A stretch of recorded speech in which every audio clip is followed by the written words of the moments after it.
And their smoke is on the slaughter, so they could go for the aggressive, we'll call it an S curve around the Radiant jungle over towards the Bounty Rune spot. We have a little hook being drawn off of the hero there. He has a tail.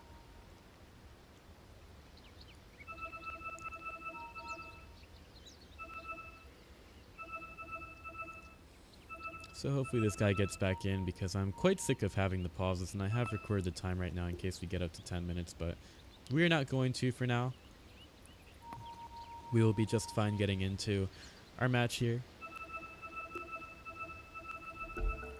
Right now Maya's Club sending the Invoker to the top lane all by himself, all by his lonesome. Looking for when that smoke gets used by Midas. Definitely has that interesting set. I wish that I could actually go into spectator mode while in the lobby. You can do this on Dota TV, but you cannot do this from my view, which is really annoying.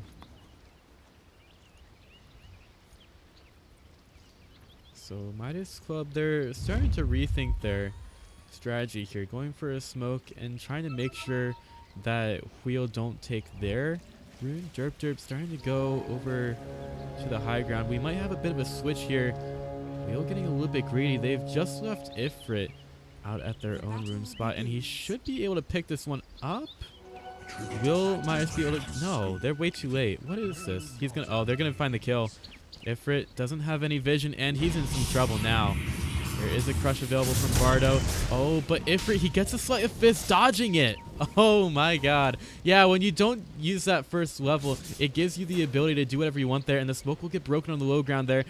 Derp, he'll get the Frostbite out onto the Ursa Bear. He's not really the one that they want to go on here. He'll get the stun out onto Theo. He's going to get spun down. Derp taking a lot of damage. Can they take him down fast enough? Derp gets back over to Theo, and he's not going to actually end up dying here. Frostbite is going to keep Ursa out of it one for now, and Layla's got another stun. But Juggernaut doesn't have enough mana for another spin, so Layla's just going to put out some harass as well. That was a fantastic dodge by Ifrit there. Just waiting. Now Suze does know that Ifrit's gone for a level 1 Sleight of Fist, so maybe he's able to take a bit more of an advantage or some more liberties in the mid lane, making it so that Ifrit can't really do as much here to start.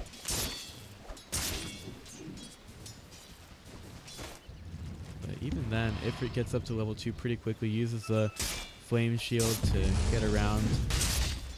Everything is slowed down by Ursa, but look at all the damage that's going to come in. That's the magic missile going out onto Bardo. They'll spin him down. Bardo plants a tree. He Bob Rossed him away. Being very good with those iron branches, just putting it in the correct spot so that Juggernaut can't continue to chase him. He hasn't used his mango yet. He's still got that mana going. Observer ward placed down over in the jungle. Might have been scoured out a little bit. I haven't really spent too much time at bottom. The Stomp by Lopost will keep Abaddon away for a couple more seconds. Valkyrie throws out a tornado onto Ifrit, but he should be completely fine right now. The leveling, as I said, a little bit more messed up because of having to go for the level 1 Sleight of Fist, but that seems to be much better than dying for the first blood and also getting it for your team.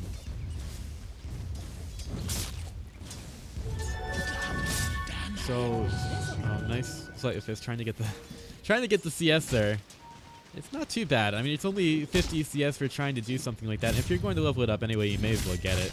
2017 going ham. He'll get the A5 shield off against Loposa. Ifrit will go in on the mid lane. Tries to get a last hit, but actually going to forgo it. And over by the shrine, Derp's found Bardo. He doesn't really have too much else here. Not going for the slow at level 2. He's just getting a little bit more mana for his team.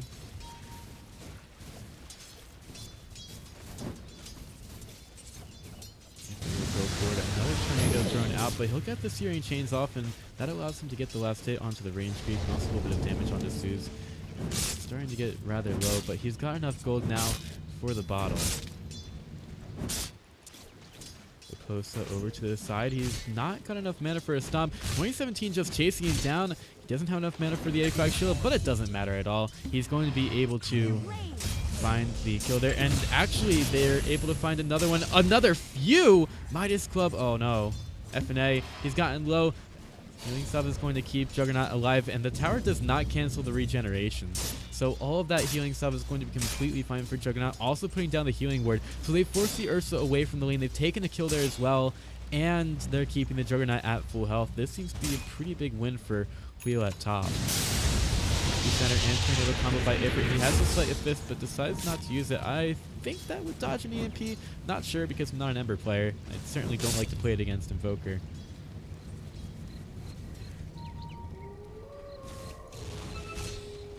But it looks like all of the lanes are going fairly well for Wheel right now. Ember Spirit isn't too far. Well, he's not really far behind the Invoker at all. Jug is up there against Ursa, and Juggernaut also has 1-0-1. He's got 1 kill and 1 assist to his name.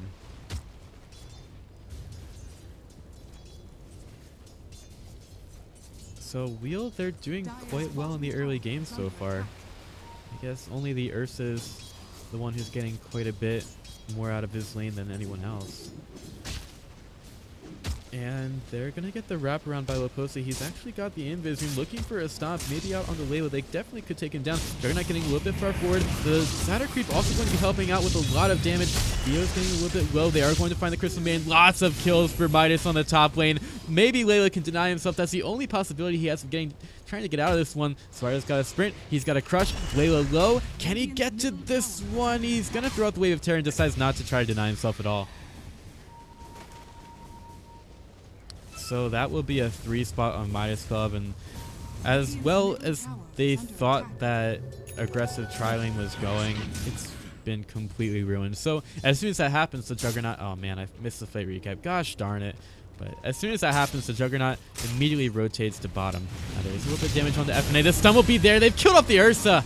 He's supposed to be farming here, but now he just ends up being farmed himself. Layla's got another stun. Look how fast he attacks. He's just moving in onto Theo. Theo's got the soul catcher, but Layla walks in, throws out the magic missile, gets the kill again. 2017 caught out underneath the tree with the illusions. He was not having a good time there, and he actually gets the borrowed time popped. FNA walks in, and it's going to see that the Abaddon is not the one that he wants to kill there. Oh, unlucky Searing Chains by Ifrit. Not hitting on the Zeus there, but Zeus is going to get caught out by the Crystal Maiden. A little bit of damage to him. Skip the duo. Fury Frog comes in. Here comes the EMP, which will be dodged by the Remnant. Getting away from there. So interesting start from both teams. Ember Spirit doing quite well in the mid lane. Invoker is still at the top of the last hits. I don't think that's the same story with the net worth. Yeah, the Abaddon is the one at the top of that. Just getting very involved in the map. Now Derp jumping a little bit far forward. There's going to be the Tornado EMP combo. The Shadow Demon is going to be kept there, and Derp caught out by the Cold Snap. Theo gets a lot of damage from Venge, but she really can't go in on that at all, as Zeus is going to heal up with his class. Hasn't gone for any levels into the Exhort. Meanwhile, Ember Spirit, he's just farming inside the jungle. Doesn't really mind that his team is taking a lot of deaths right now. In the top lane, FNA taking a lot of damage from 2017. A5 Shield is out as well. Theo has to be very careful. Loposa will come in through here, and 2017 does have a TP out. Loposa will find him. He just cancels the TP. He's going to get hit by it. Now 2017 in a lot of trouble. He doesn't have another... Oh, Theo really taken low by the A5 Shield. Another A5 Shield available, but Abaddon could not get it off in time. Also, no chance for the miscoil either. Look at this, Derp farming inside the jungle. He's taking the enemy team's hard camp. He has some vision here, so it's fairly safe for him to do that. Bottom Juggernaut going ham against the tier 1. And it will be the Helm of the Dominator first for him. Going for the explosive haste so he can get that attack speed up. A little bit more DPS against the tower. Alright, Invoker getting caught out by the Searing Chains. Ifrit moving forward with it. He's only got 1 level into that though. Ifrit could move forward with the triple Remnant, but he's not going to go out on the Zeus. Tornado thrown out, but it misses onto everything. They might decide to go in on this one. Derp slowing down Zeus a little bit, but they're not going to be able to get the Searing Chains. It was just missed by Ifrit.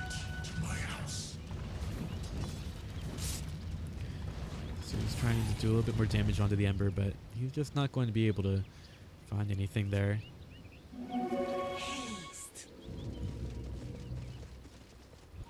Abaddon's still having his way at top. He's been pretty free to run around and do Abaddon things. He'll take most of the creep wave here. There's a stun from Bardo. Ursa coming in with some damage as well, but the borrow time is still available. 2017 will get slowed down, gets another one of those aphotic shields popped. Here comes the magic missile as the charge comes out from Midas Club. They're going to stop Abaddon in his tracks. He gets the borrow time popped by the creep wave there. There's going to be the Tornado EMP combo from Invoker. Lots of mana taken away by 2017. He does have the aphotic shield, but it's not going to last for long. He's also going to get stunned when he wants to put out the mist coil. Derp derp. He cannot stay alive underneath the Soul Catcher and Corrosive Haze from Slaughter. Just picking that up there. So Midas Club again finding a couple of turnaround kills in the bottom, or top lane rather, as we move over to bottom. Juggernaut still pushing this one in. You can see how effective the charge can be, allowing the rest of the team to respond to pushes and attacks from the enemy team.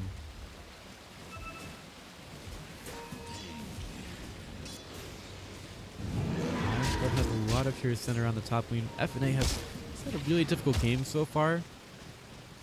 2017 again, walking forward with the aphotic shield. He's got not a care in the world. He just died, but you really couldn't hardly guess with him. Getting that aphotic shield popped, and again, going all over the place with it. FNA getting a little bit low to the creeps over here. He's not going to be healing up because he has no lifesteal. But he might be getting close to his Roshan, especially when he gets the Morbid Mask. It's going to be just a healing salve for him now. Keep going forward in mid. He has now put one level into the Exhort. So he gets a little bit more damage there. Touching Ifrit a little bit. Looks like he's going to be a little bit faster with his current build. And he's going to go Orchid first. ENG out onto the Vengeful Spirit. Lots of mana taken away, but Layla pops the magic wand. Now the crush only hits onto the Ember Spirit in the mid lane. And look at that melee creep. Look at that guy go. He's been put on a mission here. He's been dominated. If it forced away, the charge will come through. Cold Snap is also there, getting blocked a little bit out by Layla. Layla's going to pay for it there and pops the magic wand again. Throws out the magic missile for just a little bit of farm. Ifrit trying to get some stuns out here. They're going to find the Invoker Illusion, and they'll farm that up for a little bit more gold for Ifrit. Roshan getting into the action as well. He seems to be a little bit angry after that charge. Juggernaut is still going in on bottom, though. No one's come to stop him, and he still has, well, he has the Omni Slash up in 100 seconds. He's being forced away from here. Bardo will chase him down a little bit. Corrosive Haze is used. Juggernaut's still healing up. The crush is going to be off the mark, but the tornado is not. Juggernaut put up in the air. Cold Snap will keep him there for a little bit longer, and he's not going to be feeling too good after this one. Lil Post is about to come in. There's another spin by Juggernaut, trying to get away, going through the trees. He needs some help from his team. They need to TP over to the tower, but he's not getting a whole lot of help from him. He just tries to TP up, but the crush is going to stop him in his tracks. Disruption comes through as well, and that should be a dead or not. I'm going to go with dead. See what I did there? I made a thing with Juggernaut and dead. That's some top tier casting right there. In any case, Wheel, they are still trying to create some pressure on the map. 4 heroes went down to bottom. And we have 2 pushing in mid, the Radiant side. And 2017 also putting a lot of pressure on the top. Layla now gets a haste rune, and she's not going to catch out the Ursa inside the jungle here. Noticing that he did take the bounty rune. Might decide to start thinking about Roshan soon, and well, I think that we're already prepared for that, putting the melee creep. Look at that new model. Look at him. He's just standing there. So nice. It looks so pretty with that little picture. You can tell that he did his hair for picture day.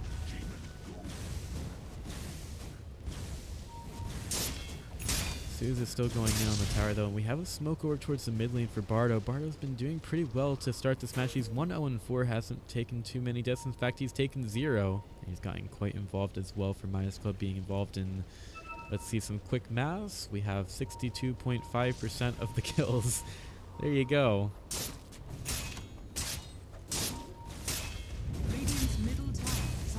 Might have someone caught out. Abaddon's going to mid. This is probably the best person for Midas Club to find here if you're a Wheel. Abaddon's going to be completely fine going into this one. There could be a wraparound for Midas Club. Derp is in here. Okay, EMP is not going to be on the mark. Bardo's going to get caught up by 2017. Derp trying to get into it, but Bardo just wants to go a little bit too fast for him. He's like Ricky Bobby, except he's not in a race car. Abaddon takes the corrosive haze off of himself with the aphotic shield, and still we have the push going in top from Juggernaut. That tower has been taken rather low. Abaddon might need a little bit of help in the mid lane soon, especially if that borrowed time gets popped. But the top tier 1 tower should belong to Ophiel now. More aphotic shields placed down in the mid lane, trying to harass out Midas Club, making the push a little bit slower for them, giving Wheel some more time. But bottom's getting pushed as well. Estimate doing quite a bit of damage to the tower, and Lipos is also doing some work with the return, meaning that the tier 1 tower does belong to Midas Club. Nice disruption out. Dio tries to get away, but Ifrit's going to stop him in his tracks with the series change to walking forward with the EMP to the combo. Ifrit is going to run it forward, avoiding most of it, but that does take a little bit of mana away. First phase taken by Sparta there. 2017 doesn't have enough mana to use the aphotic shield on Ifrit, and he's going to decide not to right now, especially with his mana being so low, even with the arcane.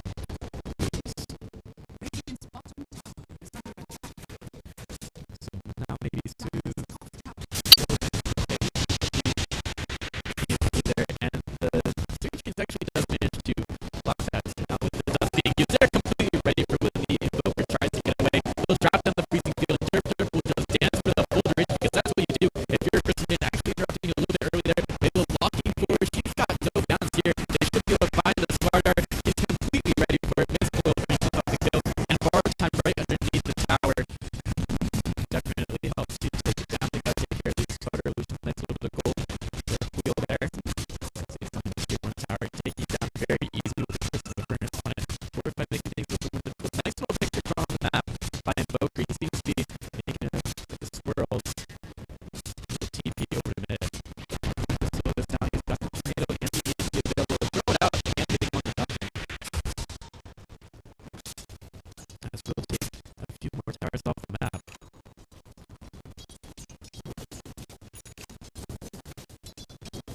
So it would probably be a good time to check out our Ursus. I think that we haven't really been too involved in the fights right now. But we're still working towards the Orchid. And the Spirit is on for the 50% spell amplification and more with the build this work. So Midas Club will have to be very careful with all the magic damage coming out. And as an example, take a look at this ancient camp. Very easily taken by Ifrit as he has the fire shield going there.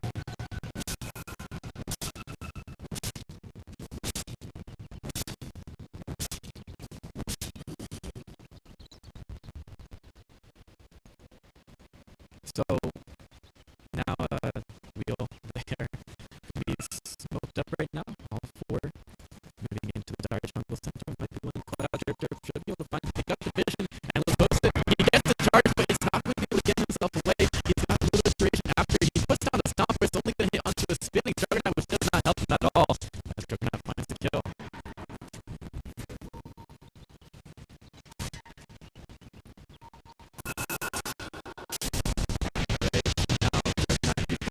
Spin around and they're getting toward Ifrit. Capture the Invoker. After they moving out with the enraged Ken, Juggernaut finds him. He's going to be enraged, and the Shadow Demon way too close anyway. He tried to save the Ursus, but just going to lead to his demise as well. 4 kills for Wheel. Alright, let me see. Actually,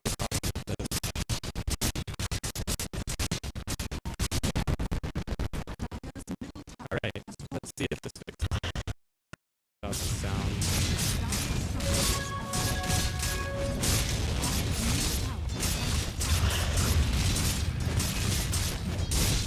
Alright, hopefully the sound is fixed now. I don't really know why that happens, apparently. I frickin' know, man! I know that my sound was messed up. You don't need to tell me, Armando. I already watched the chat so much. In any case, hopefully it's fixed now. I apologize if there were any issues. It's something that I can't really control. It just happens.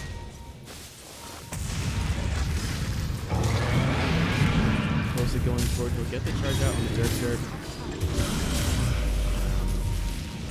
Guardian Greaves definitely does make it on the backside. But there's a freezing field. Midas Club cannot really play around this one. The charge is finally going to stop it. And the Frostbite is going to stop Swardart in his tracks. Ifrit getting back into it, doing a lot of damage with all of his magic amplification. They're trying to chase down Theo as well. And that Purge Creep, it should be able to find him. There's the cooldown. He hits it in vain, and the Shadow Demon cannot get away. Another streak for Ifrit.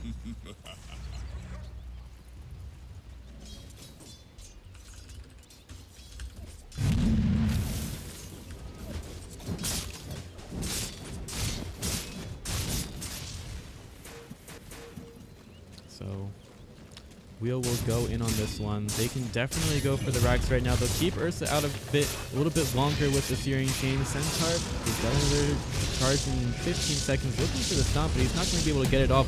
2017, he still has the borrowed time, as well as the Guardian Greaves manages to get the Greaves off before the borrowed time gets procced. Derp in a lot of trouble. He's not going to be able to get saved this time around.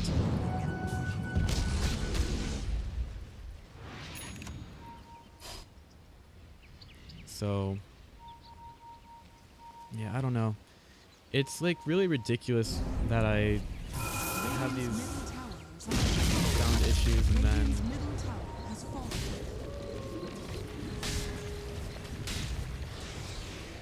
sounds fine right now.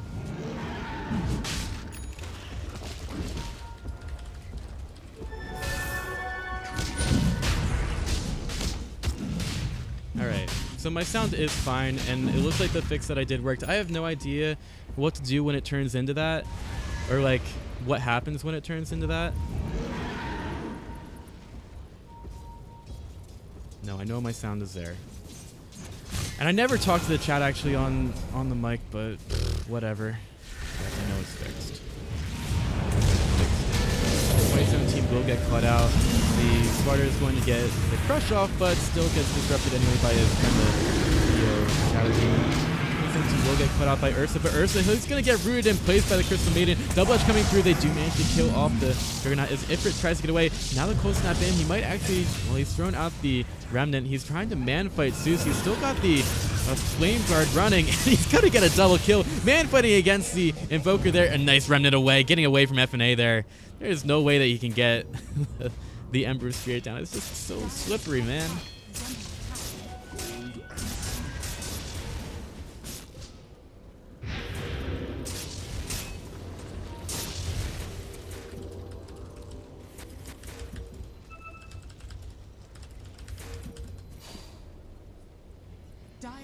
So yeah, that was not a fight for Midas at all, and hopefully I can just get back to casting normally now because my freaking sound is fixed. You have no idea how frustrating that is, because the stream is on delay, right? So if there's a problem with it, say the overlay is left on, the sound is messed up, I'm not talking or something, I can't realize it until I see it or hear it on stream, unless I look over at my OBS if it's something for video, because the audio that I hear is not broken up at all. It's just something that OBS does.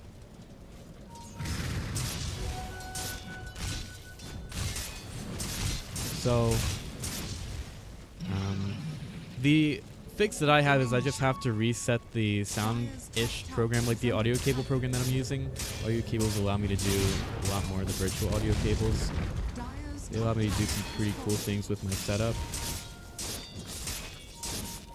But you probably don't want to hear too much about that. It's just like, if there's an audio problem, I'm not listening to the stream currently, so I can't do anything about it until people tell me about it.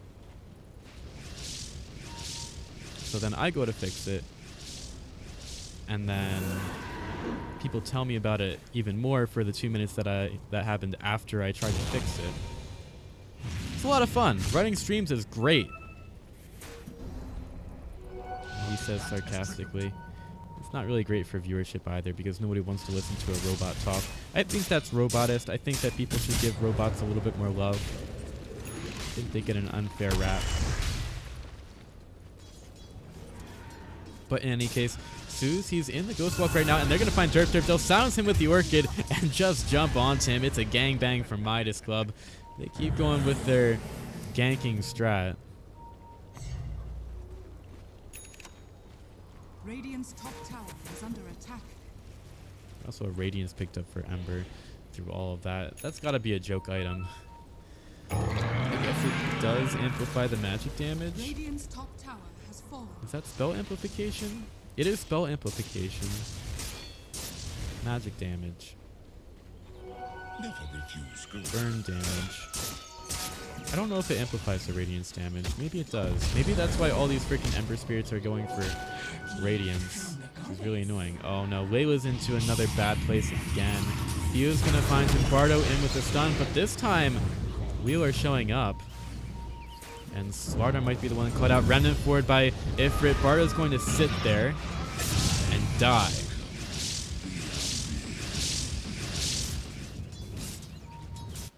So that was pretty easy. FNA hanging out at bottom. There's only a tier 2 tower to take down in the bottom lane. FNA will chase down 2017. He's got another Aphotic Shield. FNA is going to eat all the Aphotic Shields here. 2017 popping the Guardian Grease, has another Aphotic Shield to get away. A little bit silence now, but the Borrow Time will proc. And 2017 tries to get away.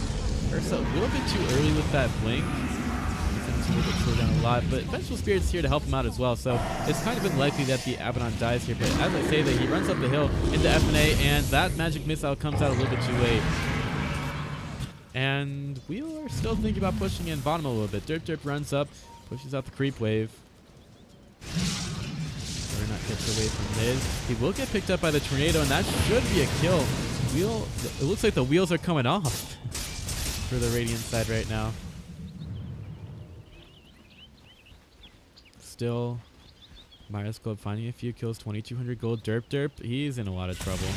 He is not going to get away from this one. He's going to pay for killing that Wild Wing. And you got to think that eventually the Crystal Maiden is going to get something like a Glimmer Cape or a Yule's Scepter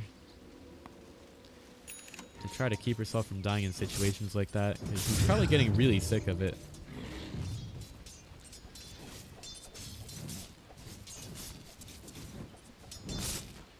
Well-gotten gains.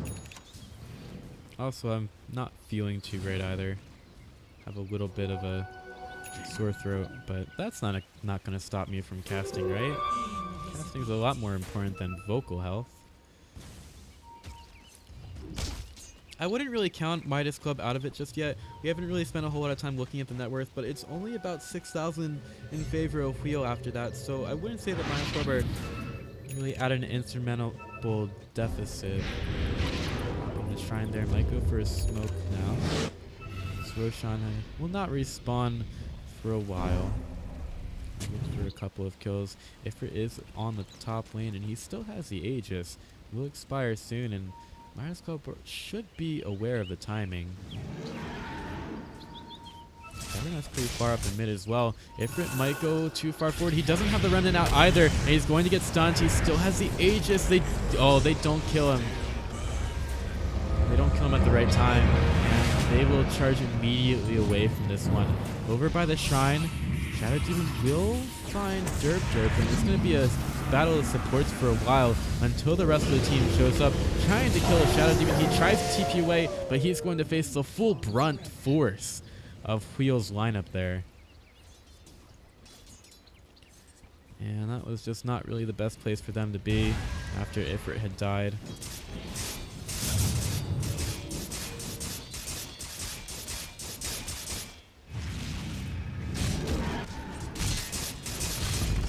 Pushing down the mid lane.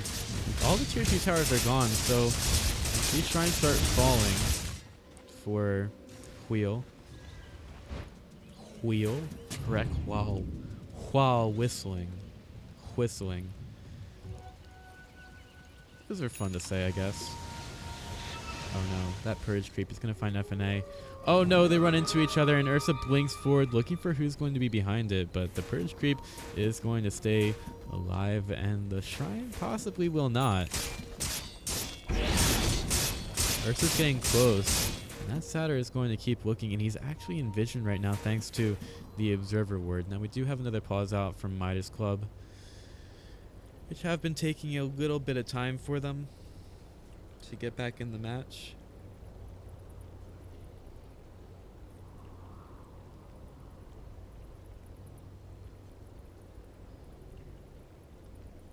Alright. So, yeah. Midas Club, they're not really in the best of positions right now. They're getting a lot of shrines taken away from them. The tier 3 in the mid lane is also down, so if they start to lose another team fight, they've not really got the best look there. And if we look at the buybacks, only Slaughter and Invoker have it right now for Midas Club, so they still have a little bit of farming to do before they can get those back up. Ursa's items, he's got a Blink and a BKB, and he'll have a Desolator soon, but it'll take quite a while for him to get the gold for that as well. Next Roshan will be in a while. I think it was about 4 minutes that it said, maybe a little bit back.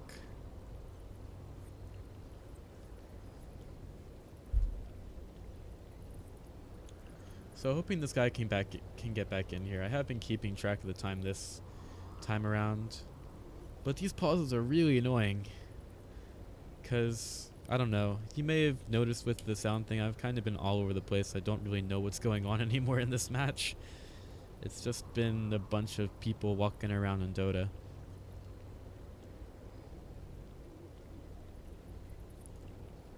Maybe they managed to catch out Ursa here. They would have to try pretty hard for it. Maybe the bench could get a swap as Ursa runs back thanks to the Purge. The Purge! 5 seconds. This thing is so strong! And it moves around really fast. It's like Speed Racer. Faster than Manny Pacquiao's hands.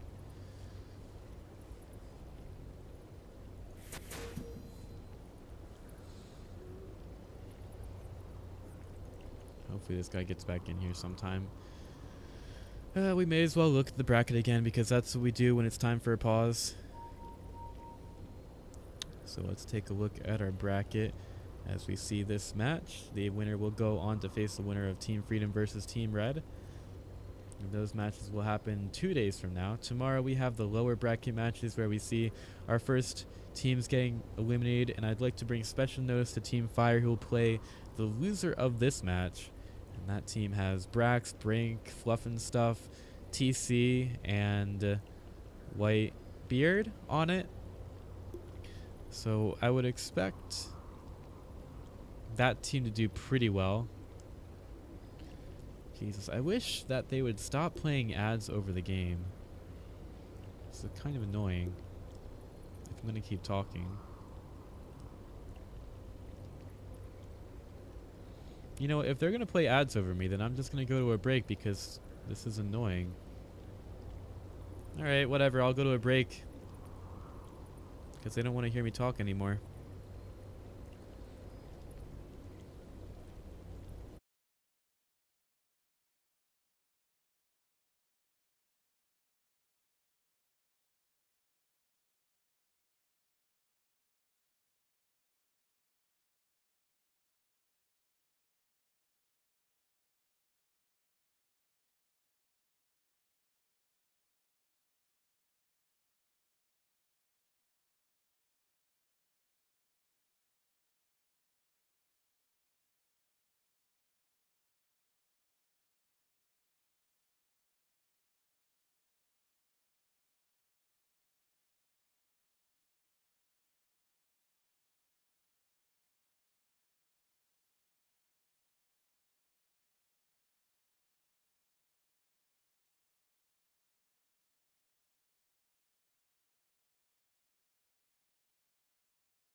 Alright, so pause time is unfortunately back up for Midas Club, so we cannot pause any longer in this game. Unfortunately, Suze has still not reconnected.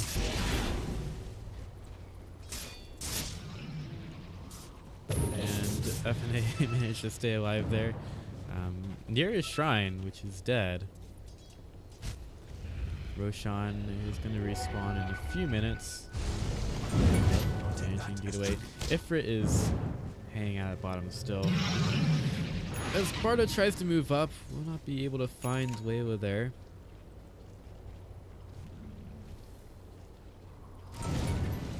Ifrit will get back, and he did not have any vision of Bardo. Bardo may be ready to get into this one. They're gonna find Ursa here. He hasn't managed to get the enrage off. He finally does there. He's getting very low. Remnant forward by Ifrit. They get the damage needed to kill him. That was not the bright play from him at all. He wasn't able to get the enrage off in time, and sometimes better to be safe than sorry there.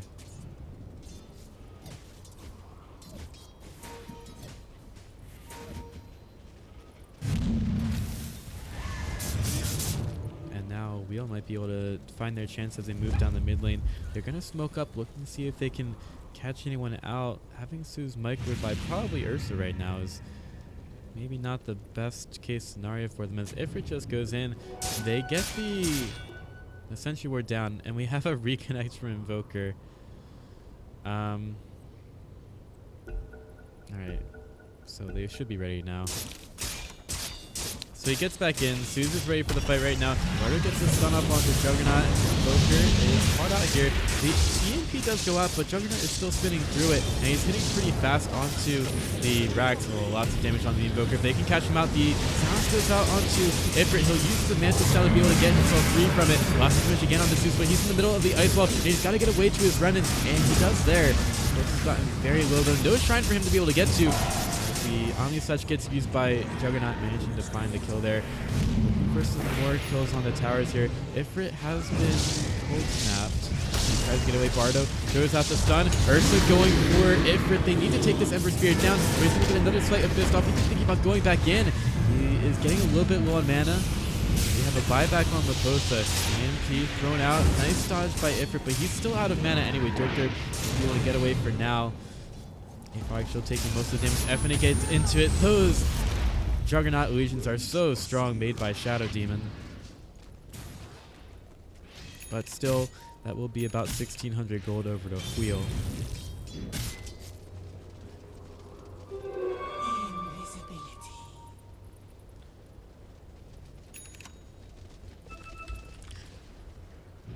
So, yeah, in any case, Wheel do get away from that while taking one entire set of racks, and Roshan's also respawned for them to take here, so Ifrit might be able to be a little bit more free.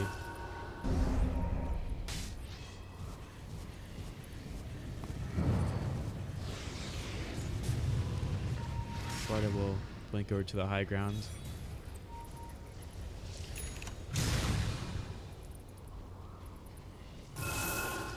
So Midas Club, they'll try to do the best they can against the Roshan pit. If we look at the buybacks, we only have it on, just kidding, it's only on Juggernaut right now. Ember Spirit buys an item, causing him to not have his buyback anymore. It's going to be a Blink Dagger from him.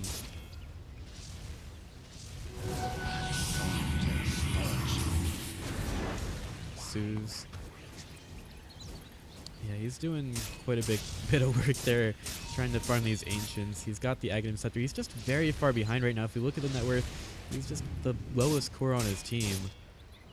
He hasn't been able to do all that much. Getting the Roshan pit with FNA and Bardo. They might have blinked in here. Get the Crows and Pays out there. And with as fast as Midas is able to do this, they'll actually take it down very quickly with FNA. So Midas Club are actually going to be able to get the Aegis off of Roshan. And they'll get the Aegis on Ursa. Pretty good pickup for them, which might even cause the game to be a little bit more prolonged. Unless the Ursa just throws his Aegis away, which is definitely a possibility here. I hate saying definite possibility all the time, but it's so fun. So paradoxical. You know what happens when you get multiple paradoxes? You get a paradoxon. Terrible jokes.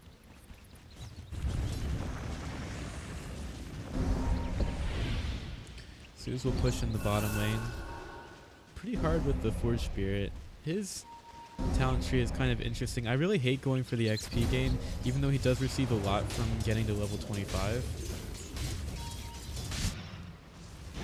At least he used to. A couple of illusions walking around the mid lane, so they'll get some Ember Spirits now, and those also have Radiances on them, so they can push the creep wave out quite a bit. But here comes the Juggernaut in on the Zeus. He will slow him down with the Diffusal Blade, but he doesn't see them anymore. It's to the Ghost Wall from Zeus, and he doesn't have the gem on him either. That is... Who is that on? It's on Abaddon right now. Very smart to have it on him. He's one of the tankier members of... One of the tankier members of Wheel. And Zeus, he's going to see Layla there. Knows that he can't stay there for all that long. Same with Bardo. He knows he has to blink away, which he does. Okay, the Beastal Blade soon for Juggernaut. He'll pick up the Tomato Creep as well. Send him over towards the Ancients.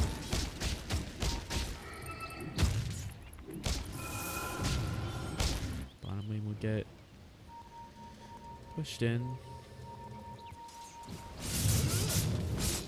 To make sure that top doesn't take too much damage either. The range creep will get taken out by the Sunstrike, and Midas, they might think about trying to kill Ember Spirit right now, but the illusion comes in and they decide to initiate onto that. Invoker will take it out.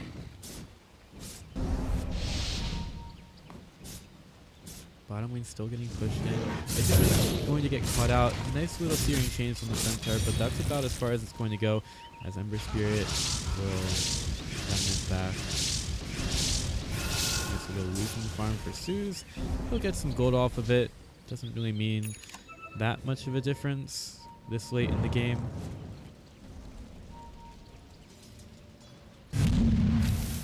Right now, we are still looking for the words. If he will blink to the high ground, Derp evades the tornado. Zeus is going to go in. He's going to silence the Crystal Maiden, but now he gets Ember Spirit going in the backside. That Cold Snap still doing a lot thanks to the...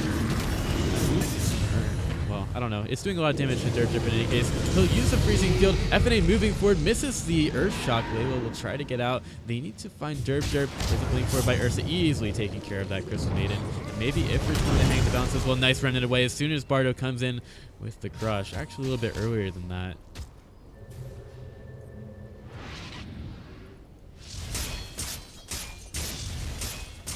But over on the other side of the map, I mean, it's just Wheel not really trying to take too many big engagements, and Midas Club are being forced to use the buddy system and move around simply because they're so far behind at this point. It is only about 10,000, but Wheel also have a much better position on the map.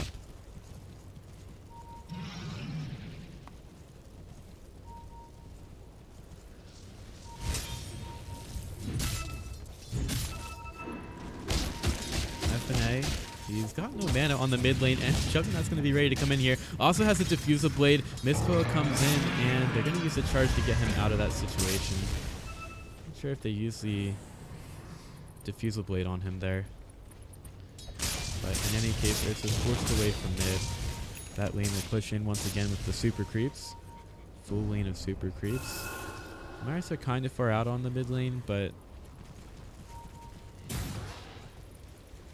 I guess there's nothing that's going to be going on there, as this Aegis for Ursa has really been causing things to get pretty prolonged. Like, with it, Midas Club have felt a lot more aggressive on the map. They've been trying to take a few more fights.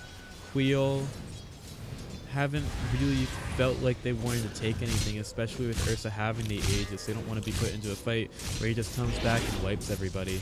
They know that he can be very strong, especially with the Desolator now.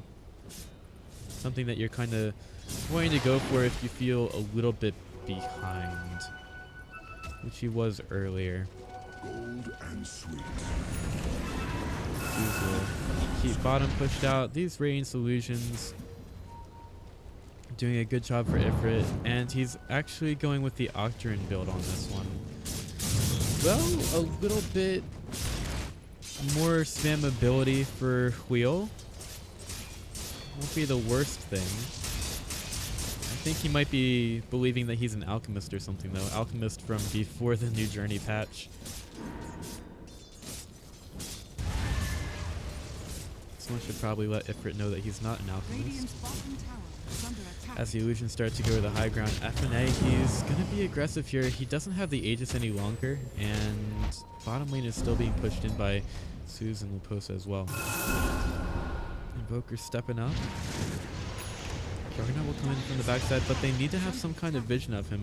Ember Spirit does have a gem, but Midas Club get out of the bottom lane. They know that it's going to be about to become a death trap.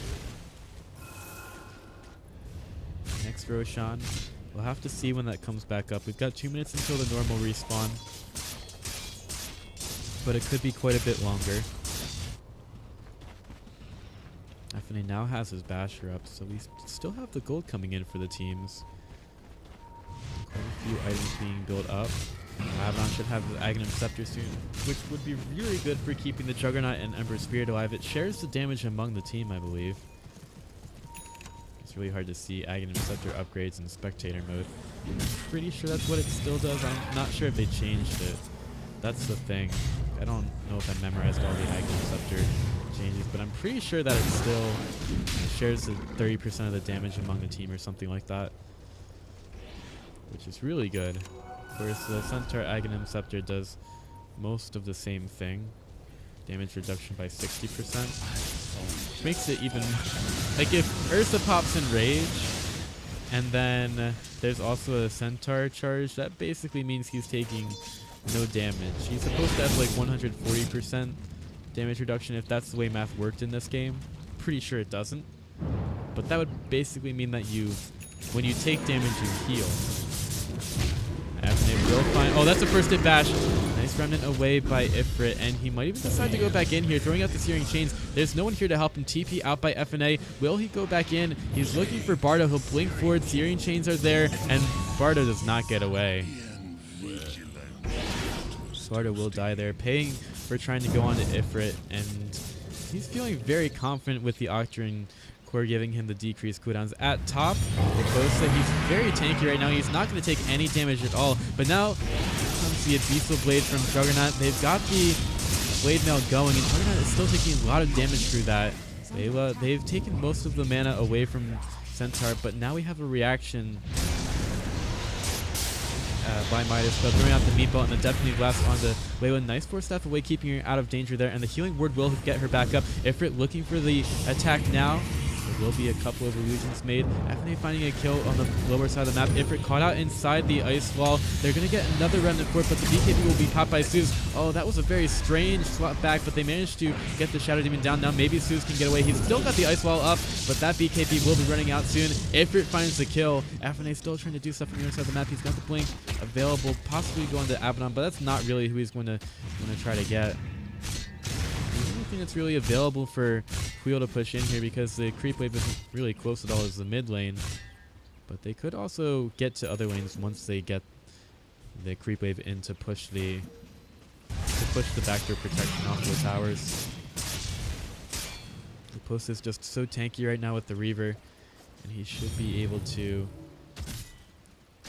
get the creep wave out of there. That the backdoor protection could be back soon for Wheel, but no, the creep wave's gonna get up here. Ifrit going forward, immediately Blade Mail popping by Luposa, and he tries to get this creep wave out of here. Juggernaut is going to juke around it. Lots of mana being taken away. FNA in the middle of the fight. He's got the enrage going. Lots of damage on the Juggernaut. He's not very tanky right now. He's taking a lot of damage from Ursa. If only the Ursa could hit him. Ifrit's out of mana right now. He needs some help from the Guardian Greaves, which have been popped already. Juggernaut going forward into the Blade Mail of Centaur, takes double edge to the face, but the A5 kill would keep him safe for now. Lots of damage, just hacking and slashing at Centaur. He's got no more mana to steal. They need to take care of these Juggernaut illusions, because they can definitely take care of the creep wave quite a bit. Ifrit throws out another Searing Chains onto the Shadow Demon.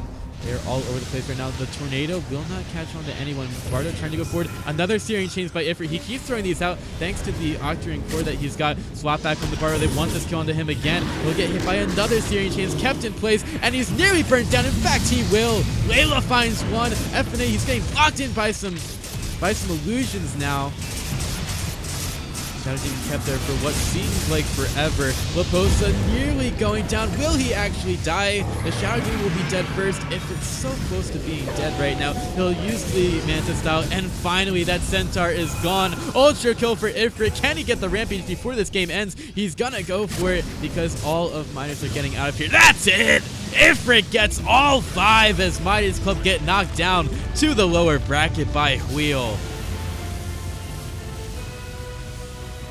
And from the beginning, they just worked too well together as a team and getting a bit of a superior draft here, showing exactly how strong Ember Spirit can be here. Invoker wasn't really going to work at all for Midas Club, as we'll take another victory, finishing off this 2-game set. But luckily for you guys, with all those pauses, we are just 15 minutes away from our second series of the night, so make sure that you stick around for that. It's going to be Team Freedom versus Team Red, and I think I have a pretty good prediction of who's going to win that one, but we'll just have to see, because games of Dota are not won before they start, unless everybody decides to forfeit indefinite and all that other fun stuff. But that's going to do it for me. If you want to hear more casting, make sure you stick around this channel. Also follow me on Twitter at PythionLagoon, as well as on twitch.tv/PythionLagoon. Those words are on the break screen if you have trouble spelling.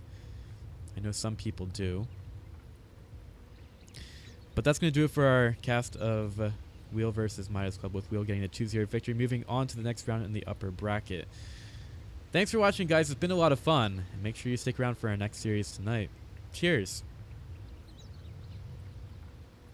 Place your bets on more than 15 esports games using the 24/7 support.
I see this storm come rolling in,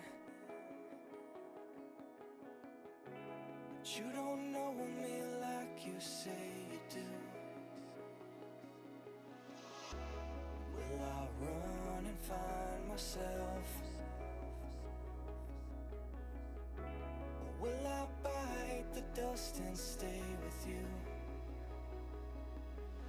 You can help me breathe, but only if I let you. I wanna let you in, but easily forget you.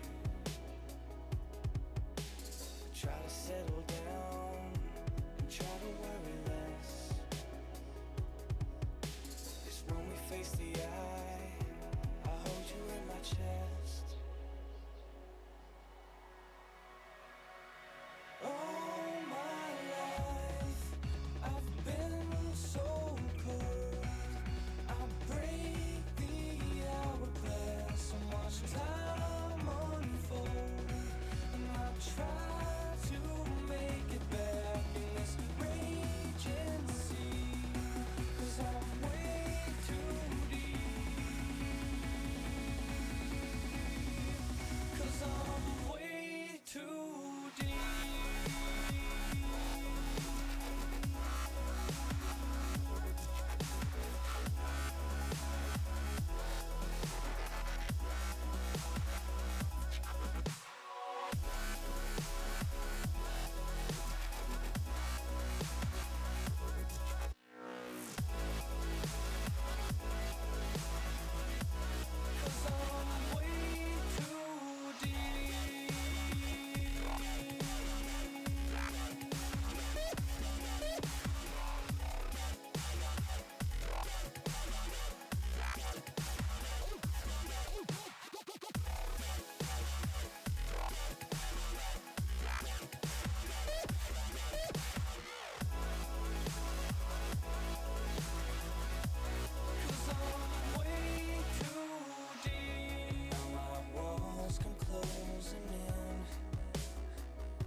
Lost my friend so close to me. They say find happiness and faith. What the hell is that supposed to mean to me? And everything is gray, and nothing is in color. Believe me when I say I'm not like any other. Try to settle down and try to get some rest. You lay with open eyes, head against my chest. All my life I've been so cold. I break the hourglass and watch time unfold, and I try to make it back in this raging sea, 'cause I'm way too deep. All my life I've been so cold. I break the hourglass and watch time unfold, and I try to make it back in this raging sea, 'cause I'm way too deep, 'cause I'm way too.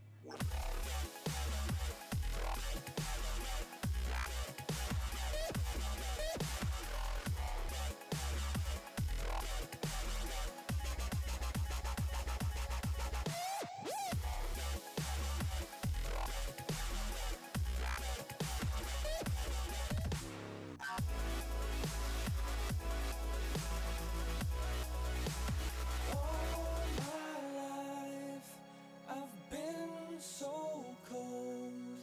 I break the hourglass and watch time unfold, and I try to make it back in this raging sea, 'cause I'm way too deep, 'cause I'm way too deep.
the chateau, visualize it. I'll give it something to do.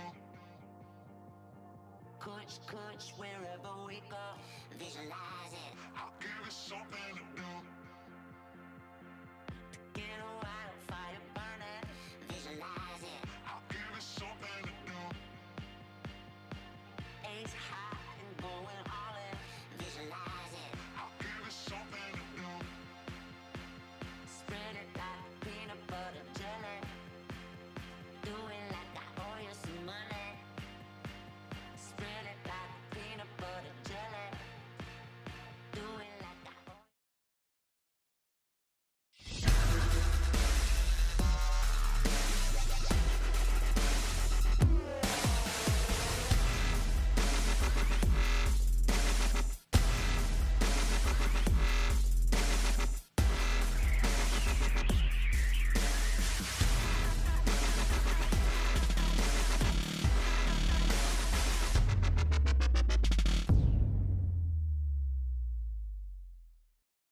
Place your bets on more than 15 esports games using the worldwide coin for 24/7 support and bonus.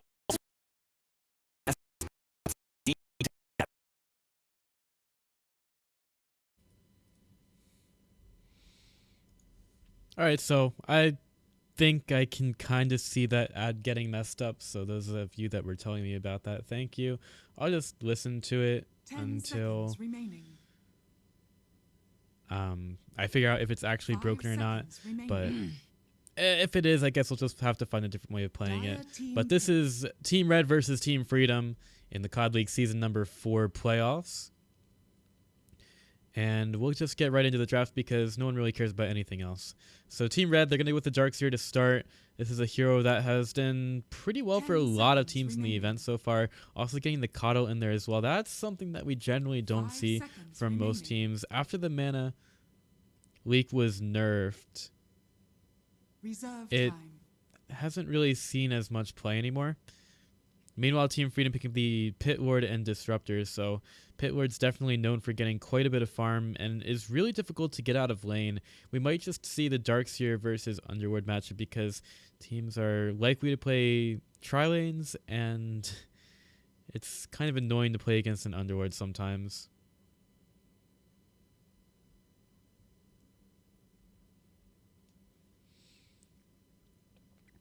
So the Disruptor will also get picked up for Team Freedom. And this is a hero that I personally like quite a bit. And should be quite good against a lot of different heroes. Glim should be fairly good early against Darkseer, also against a few other heroes, just blocking that escape and also setting up a good kinetic field for the Disruptor as well. Admiral Konka. Wow, Team Red going with a very interesting lineup. Radiant And this is team something pick. that we can come to expect from Jenkins, the guy who definitely loves to run a lot of Pudge.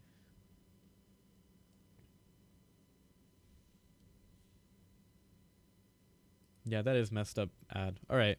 So I'll fix it for the 10 next time that we seconds play it or remaining. just not play it at all. That would be a lot of fun. 5 seconds Weaver. remaining. Dire team pick.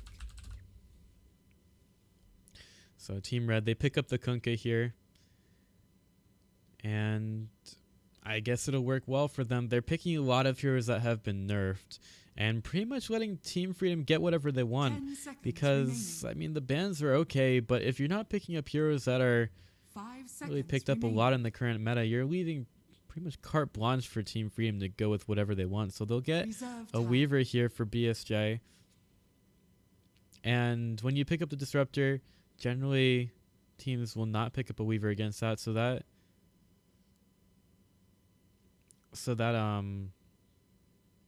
pretty much makes it really free for Freedom to pick up a Weaver here.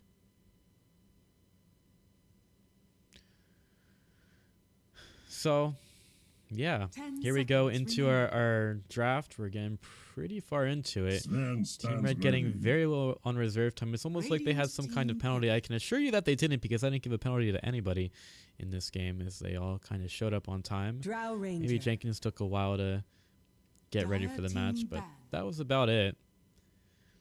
And Okay, so instead of having a BSJ Weaver, it's going to be BSJ on the Draw Ranger and then a support Weaver for Team Freedom, which having the Draw Ranger also allows them to do. So they'll be getting a lot of pressure onto the towers, and their tri-lane should be very 10 strong, seconds remaining. especially with the damage that the Weaver can put out.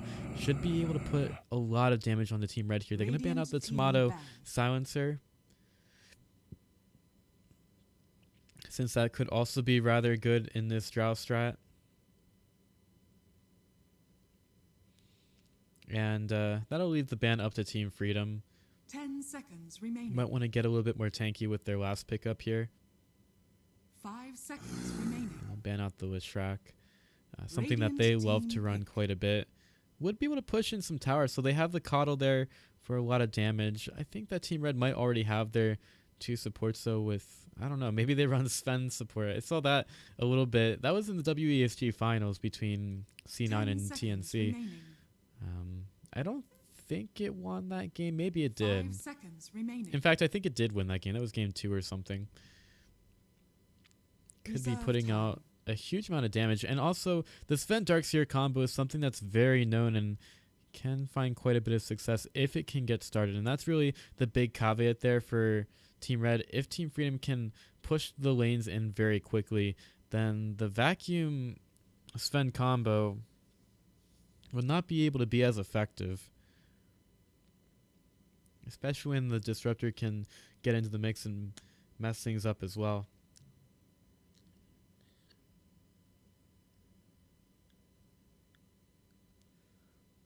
Last pickup here for Team Freedom.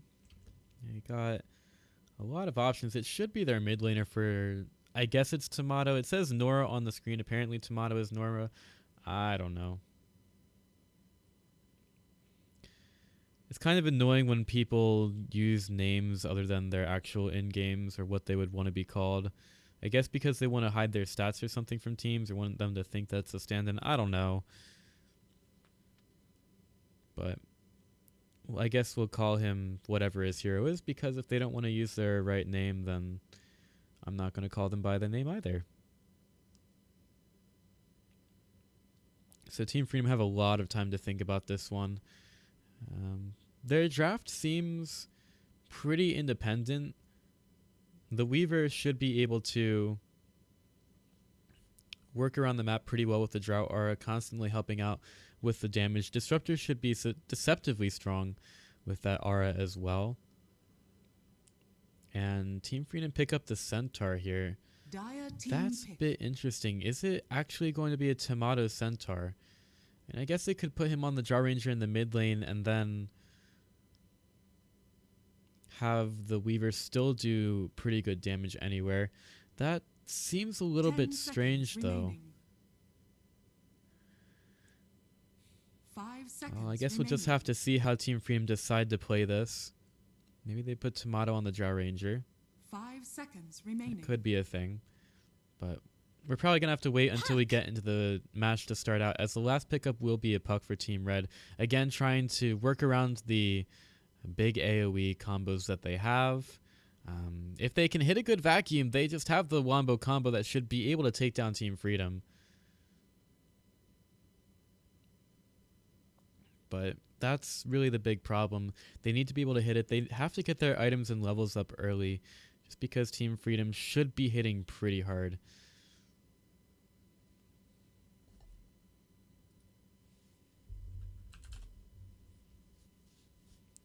So that'll get us through the draft as we look to get into game number 1 of our best of 3 set. Based on the prior results of the teams, I really wouldn't expect Team Red to be able to do too much against 10 Freedom here. seconds remaining. I think that Freedom are generally the much stronger team. 5 seconds But, you know, we remaining. could get surprised. I wouldn't really put it past Team Freedom at all. Who sometimes just kind of give up games when they really shouldn't. So we're going to have a pause to get into the match. Lots of well wishes being given out between teams. I don't even know what that means.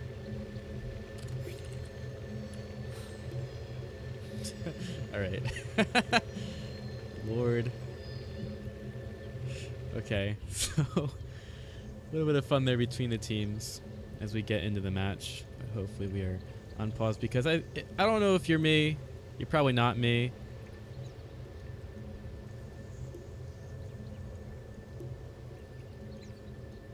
But I'm quite sick of the pauses from the last match. I don't know why the KOD was just flickering there. If we look at these lineups a little bit more, very clearly red, they need to get past their early game. I think their big stopping point is going to be Monster on the Darkseer. I mean, he's got to get his levels up. He needs to have a good start in the lane, which might be very difficult against if he's against the Disruptor. And if they go with him against the Abyssal Underworld, things might be a little bit different for him. But a lot of this match depends on him getting levels and being able to pick up the vacuum early, because if Team Red don't have their combo, then they're basically nothing. Also, if the Darkseer doesn't hit the good vacuum combos, then Red are a little bit of something at least.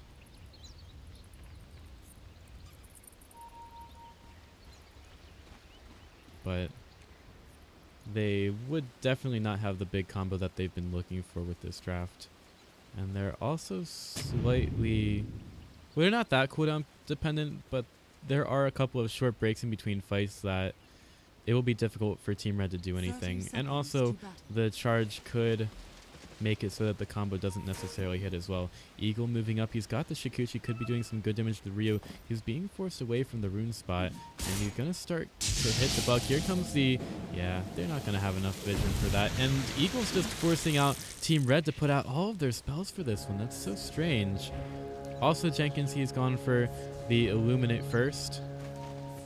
The battle begins. Illuminate comes through BSJ. Picks it up with Freedom, getting the good start there. So it will be Tomato on Registrar Ranger at mid, and Ike's Mike will be bottom with the Centaur. Alright.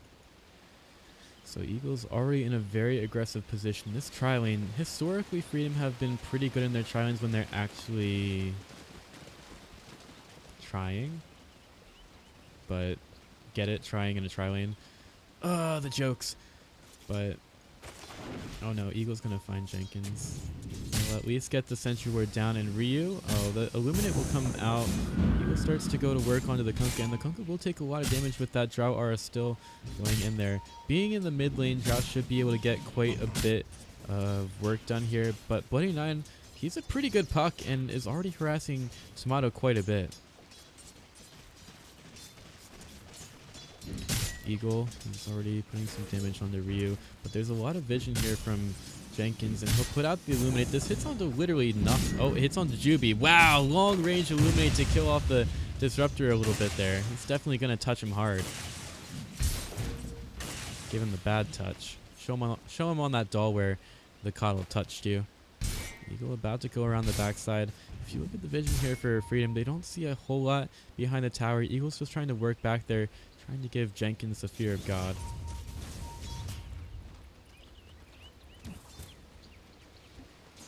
Eagle, he's already working through the trees, so he does get hit by the tower shot, which should tell him that there is a Sentry Ward in the vicinity. So we're going to spend most of our time here at the tri-lane v tri-lane, since that's where most of the action should be going on. Maybe Puck is able to get a kill on Nor in the mid lane. It's starting to get low on the regen.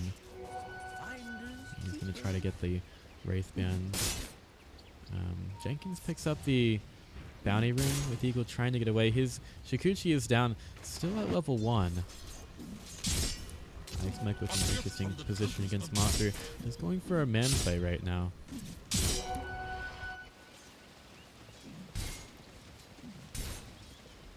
BSJ will just move up a little bit. He's getting some good levels here. With the rotations of the supports, he's able to get some alright XP and alright farm as well, just being as tanky as a Centaur is. There isn't a whole lot from Red that's going to be able to get him out of the lane. Look at all those last hits that he's getting. BSJ, the absolute god with those. He's getting a couple of last hits there with the paddle as well. Clears out the torrent. Doesn't do a whole lot. Plus the green rune there for IX Mike, so he'll get a lot of more sustainability in the lane with that without having to use the shrine at all. Look at the damage there. Eagle is in trouble. That might be the first blood. They'll just slap him down. Double edge comes out from BSJ. They'll get the turnaround onto the Sven. Immediately the damage just ramps up in this lane. BSJ trying to stay alive. He does have the healing salve. Illuminate will come through. BSJ taken within an inch of his life. He'll try to heal up, and the KOD will be able to cancel the healing salve on himself, but even then, it's a lot of damage out on the Team Freedom. Just very quickly ramping up in the off lane there.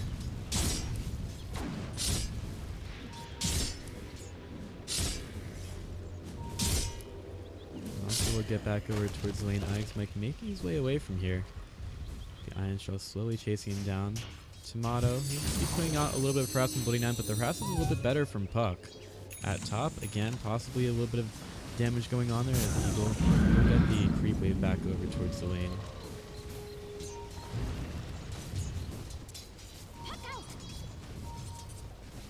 So Eagle, he's not really put out the most damage, but he does have a Blightstone for him now.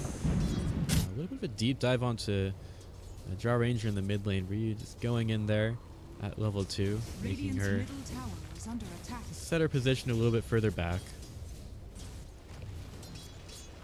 Eagle really getting styled on by the Sentry Ward, and they're going to get another stun there. He's got his next Kikuchi in 3 seconds, but Sven will be able to chase him down. I Annihilate finding another kill there, and GB might be forced out of this one as well. Creeps are just hitting down the hard camp there. BSJ off the mark with the stomp, and that might mean that Team Red can go in. He's not going to be worrying about the KOD. One more slap from I Annihilate, and they're going to be able to secure the kill on Disruptor. This top lane is not going well at all for Team Freedom. Eagle wants to get in, but Jenkins is already very low. He knows that he has the kill. And they're just looking for I Annihilate right now. BSJ is trying to get into the mix. Eagle's going to go up with the Shikuchi. Double edges there. They're going to be able to find that kill. Now Ryu might think about going on the Eagle, but there's a lot of damage here, and BSJ has full mana. They might... Oh no. Stomp will not work around the trees like that. They'll throw out another Illuminate as the KOD gets into the lane. Maybe they're going to get a Torrent.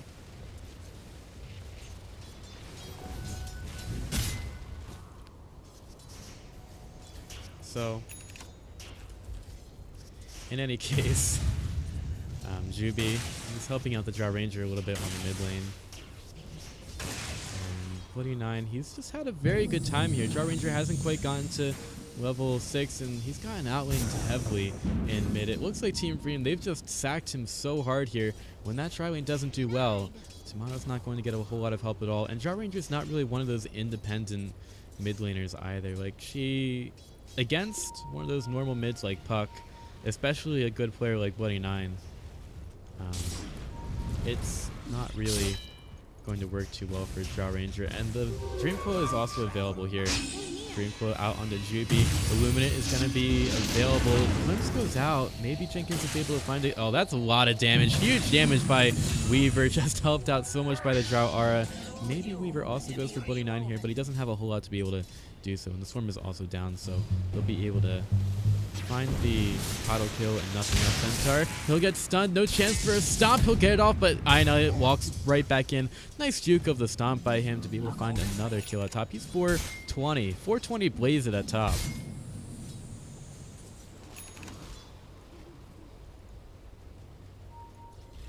Meanwhile, Weaver's gotten up to the Aquila. I think that IX Mike, though, is the one that Team Red are really going to have to worry about for the early game.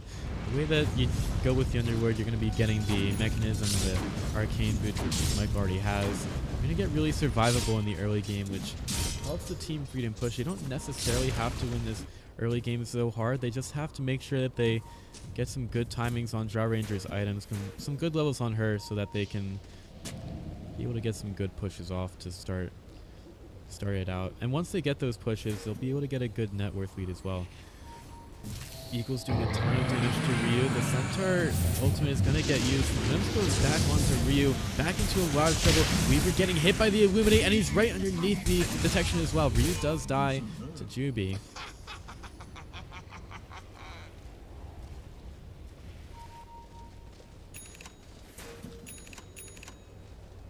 but yeah. It's just a Weaver dying. He's going to put out a lot of damage, but he is kind of squishy. Jar Ranger still working on some gold. Does have enough for the power treads right now. And then it would be Dragonlance probably after that. Ix might be moving up for Monster.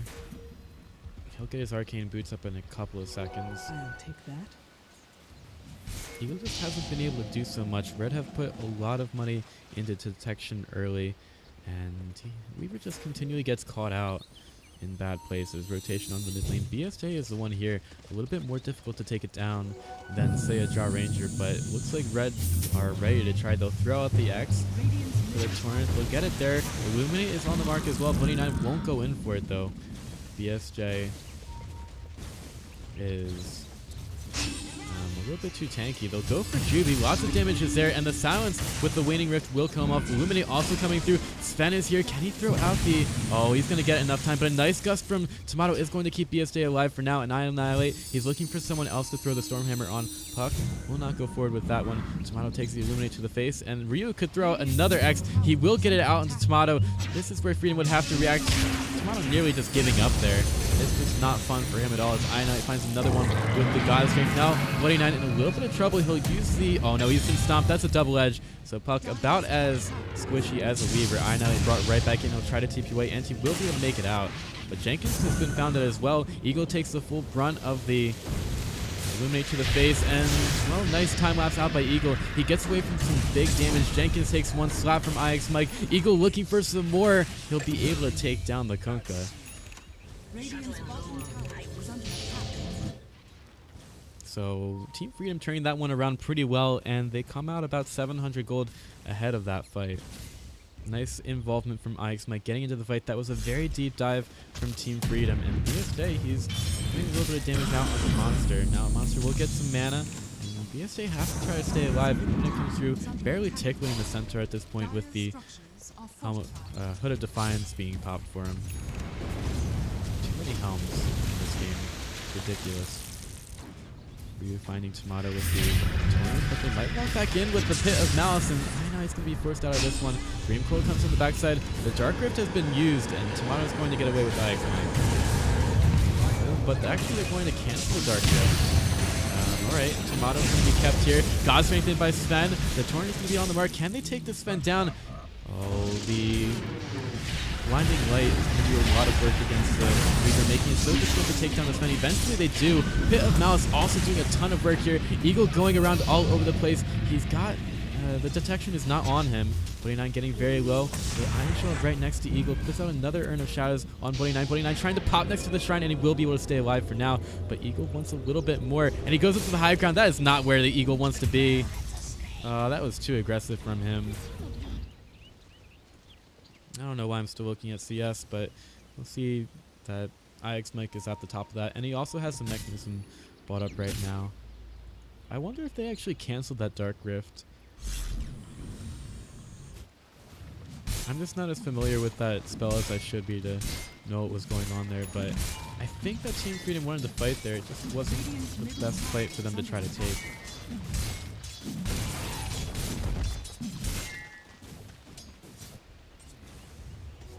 Gold from my chest. So, Team Red, they did get quite a few kills at the beginning of the game, and the push hasn't really Is under attack. been started up yet from Team Freedom. That should be online with the mechanism from IX Mike. He'll get stunned by the Centaur, and the Stormhammer also comes through. Eagle going to the backlines. Stormhammer gets popped. IX Mike, he could get rid of Brightbow, but he's a little bit too tanky and too fast for it. BSJ into the fight. Ryu's taking a lot of damage from Weaver. Weaver will Shikuchi around.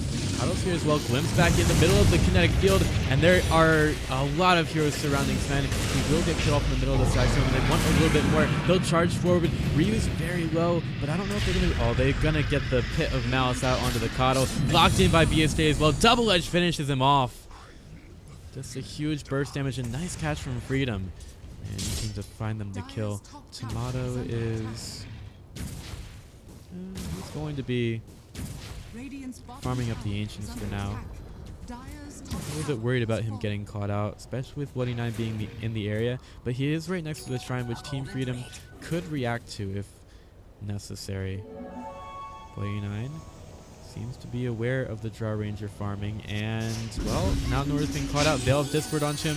Very difficult for him to fight here. He'll try to do some damage to the Puck, trying to get it out, but Puck has more than enough auto attacks to find the kill there.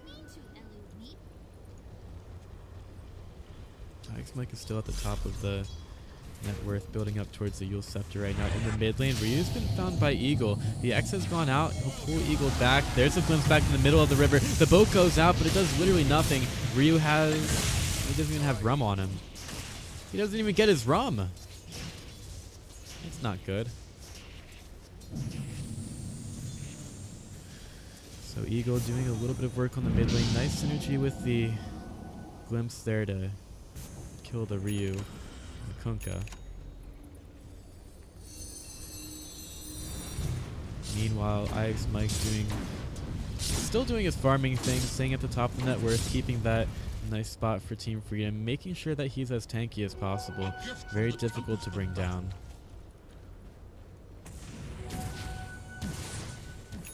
We will have that Dragonlance soon for Draw Ranger. And looking at our vision here, that Dire Observer Ward doing a lot of work for Team Red. Puck thinking about getting in there as well. He's got enough money now for his Blink Dagger. Bloody 9, one of the better Puck players. I would say that if he has a chance to play that hero, he's going to be playing it nearly every single time. Now we got a smoke here from Team Red. Jenkins leading the way. Bloody 9 can get up there. They do not want Tomato to be taken out again, and he's going to go back to his farming path. Dream Coil is there. Jenkins is going to be on the mark with the Illuminate, and Disruptor might deny a tower, but the Draw Ranger kill will not be denied here from Team Red. And again, they have to think that there's a ward there, because that's the second time that Draw Ranger's been caught out in basically that same position, trying to go for the next camp as they go through. Eagle right underneath a sentry ward. He's been silenced. He'll be put in the middle of the torrent, and he doesn't get a chance to blow out the time lapse. Now's doing a lot of work here. Ryu's going to be caught by the kinetic field. This is BSJ around the backside. He'll use the charge. I know he's been brought into it. He's going to stop the Centaur in his tracks. Get away from these stacks going for now. BSJ gets a nice stop on the 2 though. Monster just runs right towards him. Tomato's in the fight as well. He'll run through the wall. BSJ nearly out of mana. He does have enough for another stomp as soon as he gets off of cooldown. 29 in the middle of the lane. He goes for the Disruptor. He needs to get his spell off. He'll get away from the stomp before it comes out. Radiant's bottom tower Didn't is quite under have the attack. mana to get the kill there.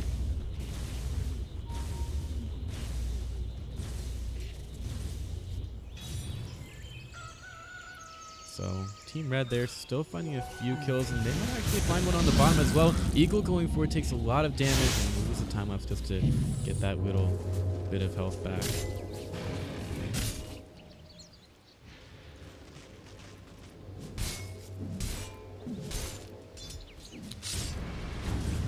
Still, neither team has really been able to push all that much, even with the Jar Ranger on one of the lineups. Eagle getting a bit aggressive on the Jenkins, trying to put that extra bit of damage in. Jenkins will go down to it. However, the Eagle Weaver will fall as well, surrounded by Team Red, but that creates enough space for his team to start to push in on the mid lane.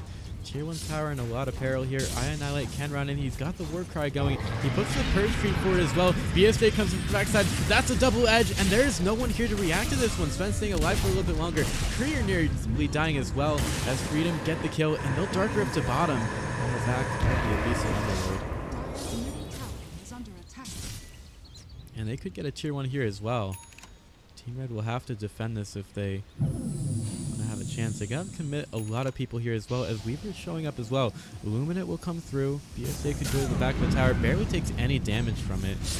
Heavy Insight not available. There's going to be a glimpse back, and the Pit of Mouth's keeping Jenkins there. IX Mike losing a lot of mana to this, but he doesn't really seem to care at all. Jenkins, he's absolutely wrecked by the swarm.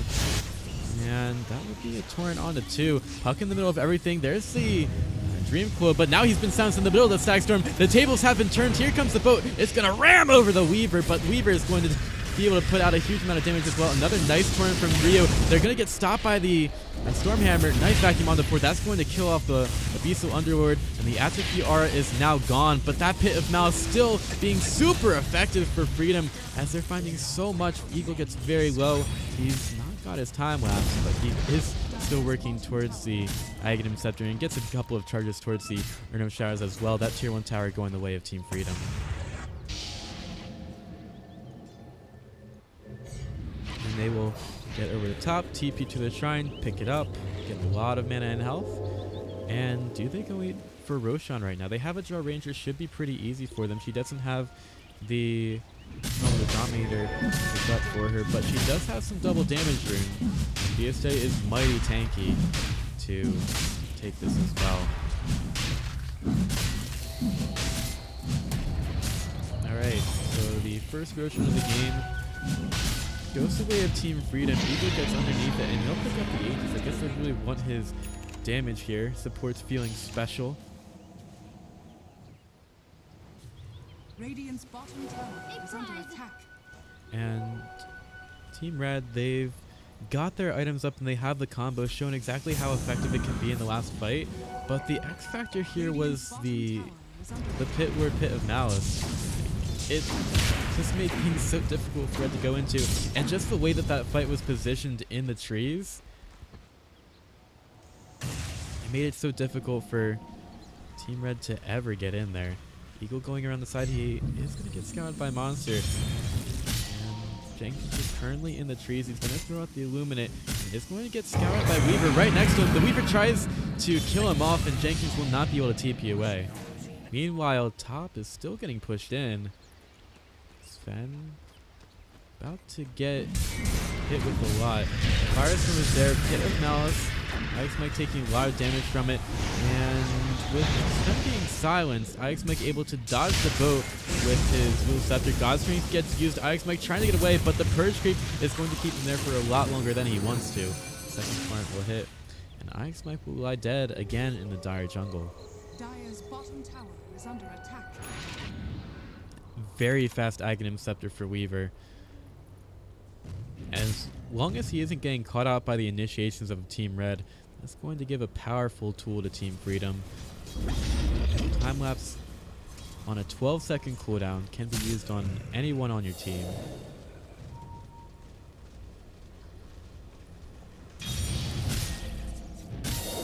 BSJ will step up here. He needs to get a little bit more gold. He has his Pipe of Insight bought up here. And they'll smoke and move forward. Looking inside the dire jungle. The smoke will get popped. BSJ goes for the double edge on the creep wave and try to go for it. Has a force staff, but that would be a little bit too far for him to go. Annihilate farming the Ancients for now. And Bloody 9 can come in the backside with the puck. Has the Blink Dagger available. All of Freedom are grouped up here. That would be a great vacuum for Monster, but they're going to get the split off. They need to get this guy down. They'll try to control him. They need to take this Darkseer down before anything can happen. And Disruptor's going to get caught out on the backside. They're going to get the Dream Coil onto Drow Ranger and the Disruptor as well. They use the time lapse. There's a 5-man vacuum. Can they get it from Sven? No, he's been silenced in the middle of the Sag Storm, so they don't quite get the combo. Disruptor nearly taken down. This time there is no time lapse, as Juby will be killed off by Bloody 9, but now Bloody 9 has been silenced. They're going to try to get away. Pit of Mouse will keep him there, and they kill off the puck. Now they need to stay away from Annihilate, as another time lapse comes out from Weaver, keeping Tomato alive. They have to get Nova out of this one. Tomato walking around, he will end up dying to Sven, who gets Yule Sceptered up by Ix Mike. They need to chase him down, and he gets another nice Stormhammer off. Torrent is going to keep BSJ up in the air, but he gets another nice stomp. Eagle just looking for Annihilate. He gets a little bit low again, but Weaver has to get back to the rest of the team. Ix Mike going into Monster. Jenkins tries to TP away. They have the double edge, but they don't quite have the damage. Again, Monster getting caught out by the Pit of Malice, but they can't really go through the wall, which now does disappear. Perhaps Freedom have enough damage to be able to take down the tier 2 tower here, as Puck is still dead. To make sure that these creeps die, and then maybe they can go on the tower. Eagle should be rather good at this, and he also has another time lapse available and the Aegis. So that could equal the tier 2 tower going down, but Puck can get back into it. Monster, he's going to See, we can take a little bit of damage. Time lapse is off the mana leak. We'll get vacuumed back into a lot of pain. 29 is there, but the Pit of Malice will get thrown out. Eagle could go into this one. He's taking a lot of damage already. Puck will go forward, and he sees Eagle here. Will get the silence off. There's a tree pull and the Stormclamor around the backside, but there's going to be the Aegis being popped for Weaver as he just flies flat, but eventually he gets revived. Glimpse back onto, no, Puck is going to phase shift out of it, but again, the Stag Stream is going to be there, keeping him in there for the duration. Pipe, oh man, that Pit of Malice, but Annihilate goes in the backside. Just a whole lot of damage here between both teams. Eagle going around it, the boat will come through, it hits BSJ, but that is all. Sven slowed down, caught up in the Pit of Malice again. He cannot do this, but Weaver eventually will die. A beautiful vacuum, the Stormhammer, the combo's there from Team Freedom. Nora will try to get away and will not be able to do so. Annihilate gets the rampage, and that's just what happens when you've got Darkseer and Sven paired together. Oh my lord. Just so many vacuums there from Monster. The Pit of Malice can do so much in a fight, but eventually Weaver cannot time-lapse through everything. And his squishiness eventually was the downfall of Team Freedom as they lose 5. Team Red start to go for the aggression onto the Tier 2 tower, turning it around on Team Freedom. Team Red, very surprising performance here, doing quite well against the American, Canadian, Peruvian squad. There's going to be a glimpse back, pulling Monster right back into it, but he's got the X out of it, thanks to Ryu. Weaver wants to do a little bit of damage here. Eagle seems to be a little bit more upset about the fact that his team is not doing too well. And Puck is going to be ready for him as well. Puck blinks over to the other side of the river, wants to push out the bottom wave, but he might run into a lot of pain here for him. So could get into the fight. Puck absolutely cleans up that creep wave and blinks away from the incoming Centaur. He'll return a lot of damage to the creep wave. Weaver wants to, yeah, he's going to be right next to Jenkins, who will try to TP away. The boat comes through. Jenkins will not be taken down by a solo Weaver.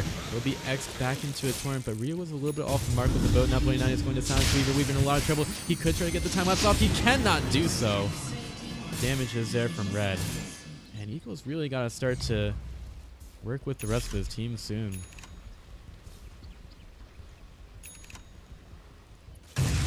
Mike, he's thinking about the Pipe of Insight, which was already built up by BSJ, so he just wants the increased magic resistance for himself, I guess.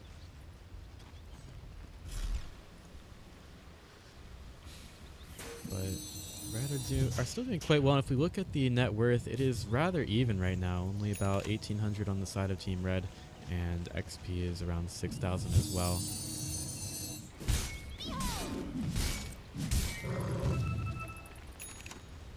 Annihilate getting so much gold off of that last fight. He's up to a Blink Dagger and a BKB right now. There comes a smoke from Team Red. Roshan is not up for at least another minute. And Team Red, they could push up the high ground. Jenkins is ready for it. Where do they see? They see Juby in the mid lane. That's going to be a Stormhammer. Blink forward by Annihilate, but the Pit of Malice will get thrown out. Nice force step over by Disruptor. Ike's making a lot of trouble. He'll get X back into a lot of pain. Nice glimpse back. Oh, but a beautiful vacuum again by the Darkseer. Annihilate wants to get into it, but the Stag Storm will be thrown out. There's the BKB by Annihilate, and he'll go right for the Disruptor. Takes him down in 2 shots. Echo Saber going to work. Weaver able to Shikuchi away from 29 as the Tomato is going to get caught out once again. He will get time lapse back into a lot more trouble as well. This is just a terrible position for him. This is saving Private Tomato, but Tomato is going to eventually die. Weaver now getting intercepted up in the air. BSJ, alright, the silence comes out after Shikuchi. Nice force step forward, but the Mana Leak is going to do a lot of work as well. He's got to get the time lapse off on himself, and the Horn is going to put himself up in the air. He's got the Shikuchi away, but the Mana Leak is still going on. Eventually, will get stunned out of it. Team Red are a bit too tanky for Freedom to deal with right now, and they don't really have that main damage dealer. They can't keep the Draw Ranger alive. Team Red going on the mid lane. They should be able to get the tier 2 tower here. Team Freedom will have to get back into this match somehow. Eagle moving forward. BSJ doesn't have a blink. He's got it queued up right now in the quick buy. He doesn't have nearly enough gold. Now here comes the charge. They want Annihilate. They'll get the glimpse back. 29 gets the silence. The Dream Coil on the 3. The absolute win there. And the Pit of Malice is making things really difficult for Red. Kinetic Field is there as well. Now the team really getting a big advantage. Jenkins being driven out by Eagle. They've got the Alpha Wolf there as well. Eventually the KOD will die. Annihilate nearly killed off by Juby. Juby helps to find the kill, and he will. Firestorm making things so difficult, and the zoning from Team Freedom is just absolutely ridiculous. Ryu nearly killed by the bug, and the urn. Eagle goes in for the kill. He sees it, he wants it, he gets it, and Monster kill off as well. That's going to be the full 5-man team wipe for Freedom this time around. And you can just see the circles of death from Team Freedom, throwing out static storms, kinetic fields, Pit of Malices, firestorms all over the place. And then Eagle, the support, I'm the carry now. He's putting out the damage that Team Freedom need to be able to sustain through the fights. And Eagle immediately starts his beeline towards the bottom lane. I'll take that. Team Red were doing so well, but then they just could not find what they needed. The vacuum wasn't there when they needed it. They couldn't get the wall, and it was downhill from there for Team Red. Freedom, oh, look at that beautiful blinding light, pushing everyone so far away from the tower. Eagle can't hit anything right now. KOD, he's the ultimate going. He's way towards the Aghanim Scepter. Dark Rift away, but the Abyssal Underlord is out of mana. It doesn't matter, he's gone. BSJ maybe getting Kunkka, hitting him on the butt right now. Centaur butts are kind of big. Oh, well, that was a bit strange. BSJ at least managing to avoid the... I don't know, I guess he avoided the torrent there. He avoided something. It's kind of hard to tell with the different directions that he was going, but in any case, BSJ gets out of a bad situation with his charge and the Force Staff. He got out. Roshan will be up in about 20 seconds. This Brave range creep will be the one who is supposed to try to scout it out. Can be very difficult to stand in the presence of Roshan sometimes, and I think that was about a max time of Roshan respawn.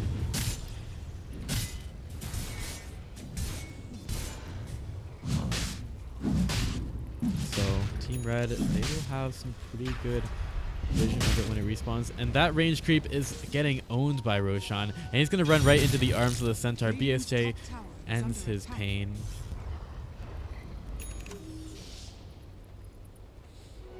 Mike's still pushing in the mid lane, and this is going to be something that Team Red have to respond to. They're all around the top lane. They want to come to BSJ. Mana Weak is going to come out, and he's just going to be forced to sit there while Team Red start up the aggression. They're not throwing out the torrent right now as BSJ. He's sitting like a good boy underneath the tower. Mid lane's pushing all the way up to a tier 3. Dire's middle tower is under attack. Jenkins will get away before BSJ can do anything about it. The top tier 2 is the only one left for Freedom to take here. And Bloody Knight, he's been a little bit slacking on his farm. Sven is at the top of the net worth. He's got little crits. Dire's top tower is under attack. But I don't know if that's going to be able to help him defend the top tier 2, which is going to be the last tier 2 to go down for Team Freedom. And in fact, Team Red will let it go down. The smoke is over to the shrine. This would be a good place for Red to try to fight. And Team Freedom are a little bit slow in trying to go for it. They're going to be near there. Ix Mike is galloping as the Abyssal Underlord. They get the kinetic field around Roshan, just trying to scout it out to see if Red went over there. But he does not. No one's in there. So maybe that means that Team Freedom can go in. We're going to send in another creep. Eagle can scour it out if he goes over there. Oh, BSJ's found it. Oh, man, that poor creep. That's just not fun to see. Oh. Not cool. Now, we will put out the torrent, scouting out the Roshan. Puck could orb in, but he's going to get that used. Kinetic field goes out. They're going to get those wards de-warded as Tomato is still going on to Roche, and he's nearly taking it, but the puck, he's going to actually find the Roshan kill with the orb, with Tomato still getting the Aegis. He wants to run into the fight right now. Static Storm doing a lot of work. The boat will come through, possibly stopping this one. Darkseer can't get too much off right now. Annihilate goes to the back end. Nice time lapse keeping QB alive, but he's right next to the Sven as well. That's a bad place for Freedom to be. They need to get Tomato out, but he does have the Aegis. Remember, BSJ completely missing that stomp. He'll go through the wall. Doesn't really matter to him at all. Meanwhile, Sven, he seems to be on an adventure. Glimpse back into the middle of the pit. Juby, he's going to pay for that glimpse. Ionight wants him, but he's not going to be able to find him. As BSJ, he's barely taking a stretch at all. He's forced out most of Team Red away from the team fight. They want to take these illusions down because they can farm them a little bit, but it's very little gold. They can't really go in on the mid lane at all. They just want to get the wave pushed out. Looking for anywhere that they can push in right now, but Team Red are already making it very difficult for Freedom to find anything inside the base right now. Kari the Catapult is trying to push it out. Eventually the creep wave will get there, but there are better things for Team Freedom to be getting right now. So there is a shrine, there is bottom lane to push, and this shrine will belong to Team Freedom. And you can see how difficult it was for this Sven to find a target when the rest of his team wasn't engaged in his region of the fight. He needed somebody to be able to set up kills for him, and that's really what the Darkseer is supposed to come into play for. But when Freedom are able to split up the fight like they did in the last one, the Sven just looked around and said, where are my targets, guys? I just want to hit everybody, but I can only hit one at a time, and that's just not really my style. The Scepter Pit of Mouse out onto the puck. He's going to be able to get the time lapse away. Here it comes through. Underlord gets stunned. Alex Mike will get the time lapse, giving him a little bit more mana. He's actually going to make the Dream Coil miss. Puck, he will silence the leader for now. Monster wants to get the vacuum monster a few. This wall is pretty good from him, but that might be a turnaround from Freedom. Okay. Auto will get the Stormhammer and the Torn as well. Annihilate going right for the Jar Ranger, but a nice force stop away again.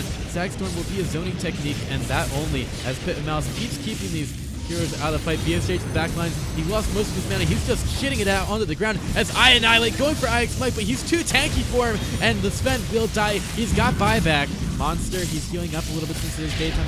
Again, Scepter was picked up by KOD, but he gets a nice vacuum. That is his dying breath, though, as he will end up falling in the bottom lane. Ryu throwing out another torrent, not catching out BSJ. He's soaking up the tower with the return. Oh, the Blinding Light comes through, meaning that the puck doesn't actually silence anybody. Ice Mike is going to Yule Self turn himself away from the X and the boat. The boat hits BSJ only, who is still doing so much damage to the tower. The backdoor protection is on it, and BSJ starts to get a little bit low. Meanwhile, to the backside, the puck goes with the Waning Rift, silencing Tomato. So much damage coming in from Freedom. Another Blinding Light is there. Now Bloody Knight in a large hole. He's been silenced in the middle of the Pit of Mouse. There will be a Yule Scepter keeping himself alive for now, but Bloody Knight caught out again by the Pit of Mouse, and he will die. Sven has yet to use buyback. He doesn't want to. Ryu getting so low inside the base. Eagle forcing him away. Another Blinding Light by Jenkins. They've got to take care of this guy because they want to take down this tower, but the Blinding Light cannot do everything here as Eagle loses most of his mana. He's actually going to Chikuchi most of it away, and he should be able to time-lapse himself out of it, but he just gets stunned for so long after that mana leak. And wow, he's just knocked all over the place with that Torrent Blinding Light combo. Sven back into the fight, but exactly what can he do here? BSJ going ham onto the racks, looking for the range track, the full set down at mid, and BSJ, he's going to stomp onto Darkseer's face. IX Mike hit by the Torrent. The boat on the backside is not going to do anything except give a lot of rum, and also stun up Eagle for a couple seconds, but another Guardian Grease. Freedom are just way too survivable right now, and Red do not have the damage. The heals can come out all day from Jenkins, but in the end, it's going to be a tier 3 tower continue to take damage from BSJ. He's got so much mana. Will be taken away a little bit more by the mana leak. BSJ, he'll be X'd, he'll be torrented, but he's at 4,040 health. They're barely making a dent into his HP pool. Bloody 9, okay, the stack's come a little bit off the mark. There wasn't a glimpse or anything to set that up. He'll be glimpsed right back in the middle of it. He'll be able to get the phase shift off before that actually hits, and he'll be able to get away. Ix Mike nearly killed. He'll use the Yule Scepter to get himself alive for a little bit longer. Pipe of Insight, Guardian Greaves. Ix Mike stays alive. He was on so little health. Ionight going for Tomato, but Tomato uses a Hurricane Pike to stay alive.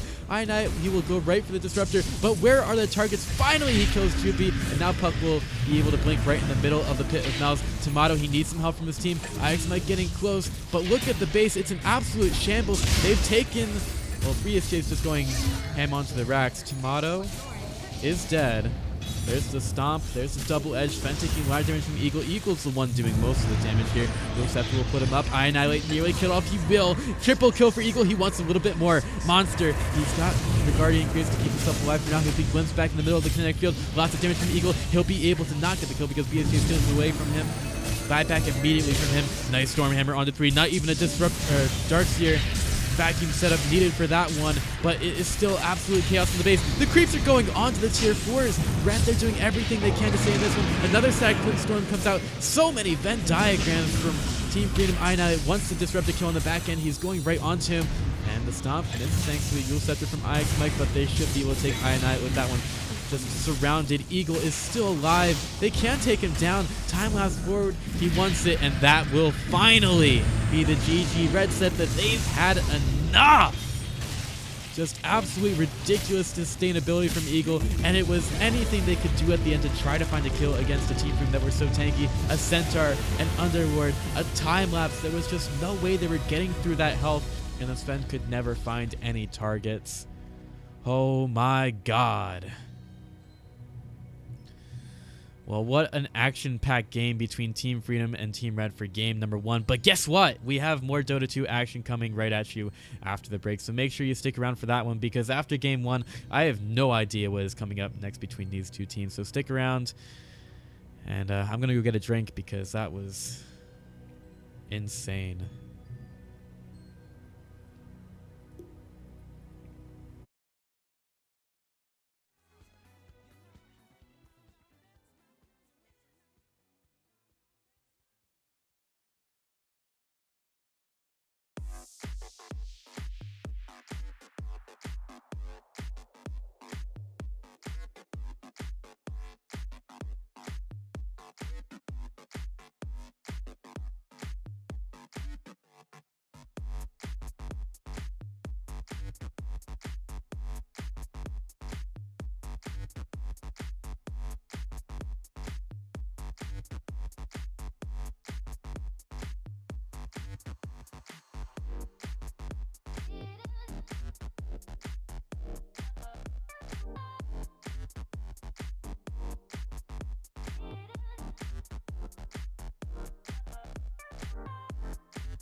10 seconds remaining.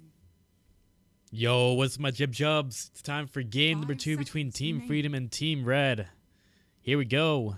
Got some more Dota and stuff. Reserve time. Dota stuff. Cool. We got the Lestrak and Sven picked up for Team Freedom. Darkseer hasn't been banned out yet for Team Freedom, so they definitely could pick up that for IX Mike if they want to go for that same kind of combo that Team Red got in game number 1.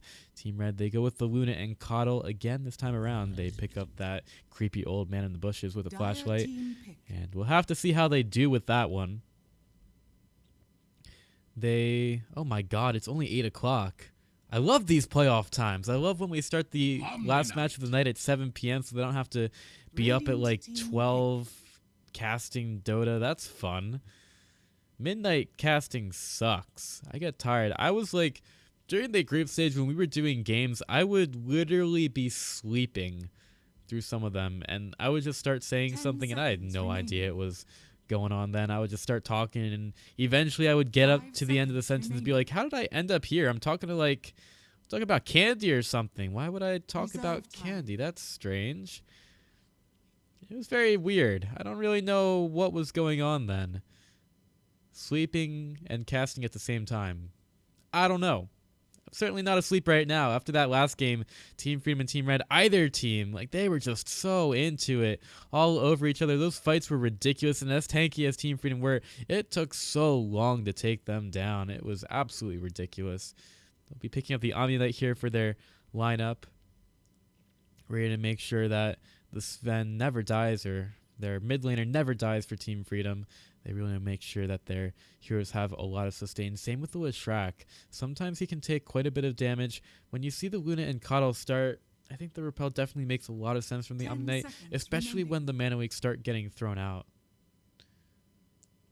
So Team Red, Dire they'll be able to team get the pick. Coddle and the Luna, and now the Ogre Magi to buff these heroes up, mostly with the Bloodlust. Also create a little bit of control early game, kind of tanky to get through the health of that one as well.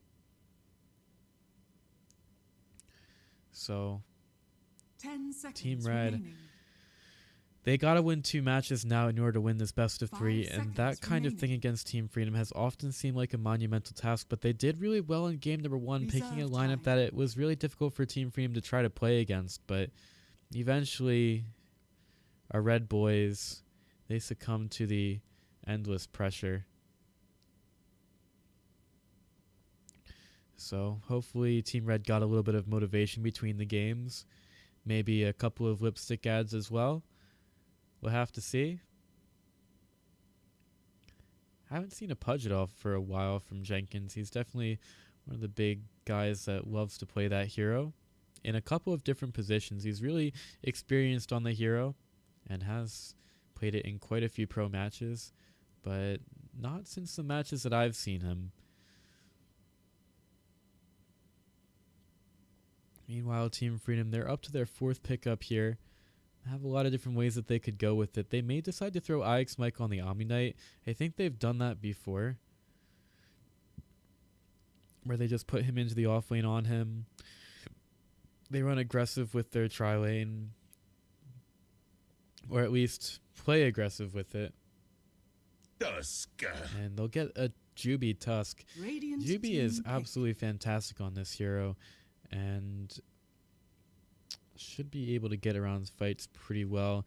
It's just, sometimes you see a player on a hero and you know that they're absolutely fantastic on it, 10 and then they seconds still remaining. do things in the 5 game seconds remaining. that surprise you, that just seem to Reserve defy time. 5 expectations. seconds remaining. And Juby's Tusk is one of those things. Now, hopefully he's able to do nearly the same thing here, but Dire team generally we back. see some great things from his Tusk. Same thing for Team Red. They'll be picking up the Sand King here for themselves, adding to their contingent of stuns and very good damage with the Caustic Finale. Pretty much means we're going to Radiant be seeing team the back. offlane Sand King from Team Red. And that might be pretty easy for Team Freedom to play against. They do have a couple of AoE things that, if they get used on the Sand King, you should be able to get him out of Sandstorm when he tries to hide. and could also control him 10 before he goes for the seconds burrow remaining. strike. Now Team 5 Freedom will seconds be able to ban remaining. out the Darkseer because they certainly don't want that. And that pretty much confirms that we're going to be seeing Radiant an team IX pick. Mike Omni Knight. They ban out Tomato's Ember Spirit. And that'll lead us to the last pickup here for Team Red. They are 10 down to their seconds last legs remaining. here. If they lose this one, they'll be knocked down to the lower bracket 5 of the seconds COD remaining. League season number 4. And let's see, they will play against Dire team pick. FDL in the lower bracket, which would be an interesting match. I think that Team Red did put up a good fight in game 1 and possibly could knock FDL out depending on how that match plays. I don't think that FDL have been looking too 10 great, seconds and their remaining. matches against Duop weren't really good at all. 5 seconds remaining. They'll go again with the Bloody 9 puck. Reserve time. And it did perform rather well in game number 1. Hopefully Team Freedom get a better matchup for Tomato here, because just Draw Ranger versus Puck was really bad for him. I mean, it was absolute domination from Bloody 9, and the Draw Ranger had no way to get into that lineup. Was sitting at about 8 last hits when Puck had 30. It was not really a good look at all for him. But eventually he did get the farm that he needed to, and the help from the Weaver was enough to stay alive and dole out quite a bit of damage. Zeus. It will be a Zeus from him. Again, a little bit squishy, but slightly easier for Zeus to get some farm on the mid lane. He doesn't have to stay as close. Can get harassed a little bit by Ogre Magi coming into the lane, but he should be a little bit better now. The thing is, they don't have a Weaver now for time lapses, so the Omni Knight's gonna have to be pretty much on his game in order to keep his teammates alive. All right. So that will do it for our draft here in game number 2. And we just have this game to play here. If Red win, they'll be taking it to a game 3, our first game 3 in the COD League season number 4. You know, in past tournaments that I've 5 done, namely the Pro seconds Dota remaining. Cup, we had nearly all 2-1s in the playoffs for quite a while, but we have not seen one yet in the COD League season number 4. So maybe these teams are a little bit further apart. I don't know, maybe we're going to be able to see Team Red make our first 2-1 of the event. But the thing is, I think that teams are, as they get used to the patch or as more of them adapt, some of them adapt a little bit faster than others, which results in certain ones being a lot better than others. So I think that's what's leading to a lot of our 2-0s in the first couple of rounds. It's going to come down to a little bit more, hopefully, in the next rounds of the event, where Mad Kings will play against Duop. We've got the winner of this match versus a Wheel. So yeah, those are definitely some matches to look forward if you want to stay around this event. Should be a lot of fun.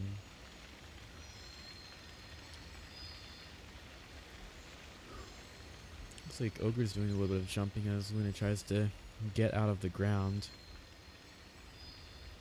I always miss that spectator mode because I can't go into it, even though spectators on Dota TV can. Tusk seems to be in the ground. Hopefully we are ready to go soon.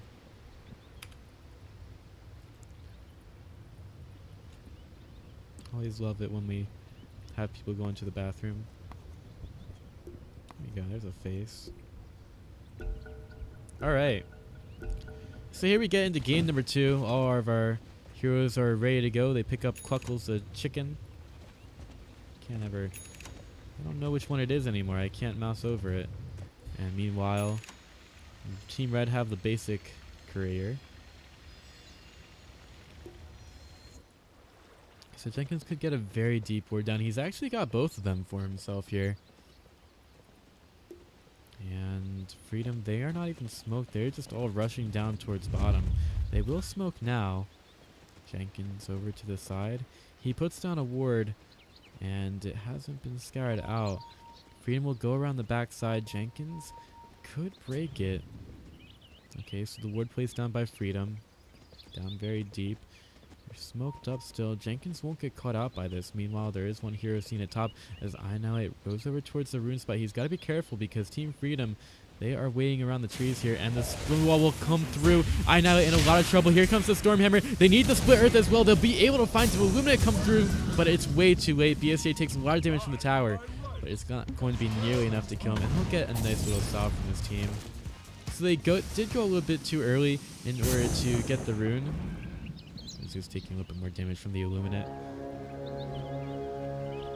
Ryu will come through here, but he's got to be careful as well because there could be another snowball, and BSJ is back up to full health, and they could go for him. Ryu is so very close, and they will go for the snowball right there. Stormhammer again. Eagle with the Split Earth. Just an Ogre running into a bunch of damage from Freedom again, and it seems like he didn't learn anything from the Luna getting killed off. So that's me 2 kills right off the bat for Team Freedom. They do lose a lot of mana as a result, but guess what? We have shrines in the game now, so it's not all that big of a deal. I'll just wait a little bit for the Lishrak to get over there possibly, but they'll pop the shrine actually. Yeah, I thought they would be nice and wait for Lishrak, but nah. Lishrak doesn't matter. We'll go over to the lane, and this tri lane already off to a great start. Annihilate gets a little bit of free farm. Have free deny in a last hit. We have that usual IX Mike versus Monster matchup at the off lane. Having a little bit of fun over there. As Freedom, they'll go for the aggressive tri lane again. Eagle's so fantastic on his Lishrak. Juby, amazing on the Tusk. BSJ just sits there or something. I'm just kidding. But they'll get a slight pull off to the side. Ryu forced to go deal with that one. They'll get a deny off. At top, Monster getting slightly low to IX Mike, who is at level 2 over Monster's level 1. Also being forced out a little bit with IX Mike doing quite well on the CS. That wave will push in now, leading Monster to get a few last hits and maybe some levels. So he has gone for Burrow Strike level 1. There's the Burrow Strike through as IX Mike will get kept there a little bit. But all the action should be at bottom. So I'll try to start to do a couple of more better observer things. Eagle, he'll get harassed out a little bit by Ryu. He'll cancel the clarity and dance away. That's probably the only reason I would play heroes nowadays when I pick, is for the taunts. If it doesn't have a taunt, I don't really want to play it. Look at this Tomato already doing really well against Bloody 9. He's out of mana, but he's already done great in the lane. Up to 13 last hits over Puck's 10. Will get zoned out by Juby, and that is the Ice Shards blocking him in. Jenkins forced to back away here. Snowball is available, but Jenkins is right next to the shrine. Perhaps Juby goes even a little bit deeper for this one. He's got to get away from the shrine, though. He can't really push it in any further. He's getting low. Nice Stormhammer keeping Luna away from this one. The Split Earth will come through. Diabolic Geek also doing some damage. Ryu, he will take a lot from it. He's the only one here. Can they go any further? They have the Split Earth up in 2 seconds, and they will go for it, but Ryu is going to dodge it. However, he does not dodge the full damage, as Eagle will help BSJ to find the kill. And again, Freedom just working with the Lishrak as best as they know how to. Shards keeping Jenkin away. I start to think that there's a word here from Team Freedom, but the first 4 kills do belong to them. I don't know what that sound is. IX Mike again making life very difficult for Monster. Caustic Finale should be able to even out the lane, so IX Mike kind of has to get away from that.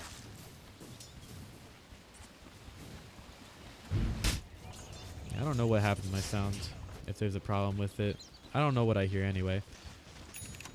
IX Mike doing a, oh my god, I actually didn't think that he would find that kill, but he throws out the purification and actually kills off Monster. We'll get most of his mana back here. Can purify. It's a lot of last hits. This is a little bit unexpected, but he was doing very well in the lane before. And Zeus will get the bottle delivered back to him in due time. And we'll go over and pick up the Arcane Rune. Meanwhile, Monster, he's going to turn around the tables on the IX Mike. Some more kills in the off lane. At least iAnnihilate is still getting some okay farm here at bottom. Keeping up with BSJ for now. He's back up to full health and mana with the Arcane Rune in the bottle. He'll be able to put out a lot of harass on the Puck now. Puck at level 5. Zeus a little bit lower. He does have the Arcana. Already taking Puck pretty low with the Lightning Bolt as he pops the Arcane Rune. And he'll get the Puck very low. Waning Rift just used there, and well, Zeus decides to go a little bit deeper. He'll actually find the kill. Wow. Okay. Zeus really putting out a huge amount of damage against Puck, who seemed to underestimate it. Movement now coming forward from KOD, thinking with a little bit of farm here. Probably didn't realize that Tomato has the Arcane Rune up. We'll go forward with the Arcane Orb, but no, Illusory Orb doesn't do anything there. Now the push becoming bottom. They're gonna have some vision of iAnnihilate there. They'll go in with the snowball. When's the next stun's gonna come through? That is BSJ with it, and Eagle, he throws out the Split Earth as well. They use everything for it. Ryu tries to get away. They don't have another stun for this one. They'll use the Diabolic Edict though. Can do some damage to the tower with this. Or Eagle decides not to, because who cares about damaging towers, right? Ix Mike wants to go into Monster a little bit more here. He's at level 7. Oh, we've got a snowball out onto the KOD. They'll get him in range for the Stormhammer, and they get another one at bottom. This is just not even going well at all for Team Red. The tri-lane for Freedom, it's doing what it usually does. It's absolutely ridiculous. Now Omni Knight, he'll get stunned, doesn't... Oh, there's the Purification. Might try to turn it around on the Monster, but Luna does have another Lucent Beam, and he tries to do something here, but she should have the damage able to kill him. They'll stand here. Another Purification, can't quite find Monster with it. That would have been the kill, but he wasn't in range. Zeus throws out the ultimate, but it still doesn't end up killing the Sand King, who went down to about 5 health. And the shrine will be able to get popped here. So we got a snowball over to the creature just so that we can get over to the shrine a little bit faster. Dire's top tower is under attack. 29 still sticking around at mid though. We're only 7 minutes in, and we already have 8 kills for Team Freedom, 2 for Team Red. Tomato gets over to the lane, throws out the Lightning Bolt. He knows that the ultimate is down for another 50 seconds. Illusory Orb comes through, does some damage, but not a whole lot.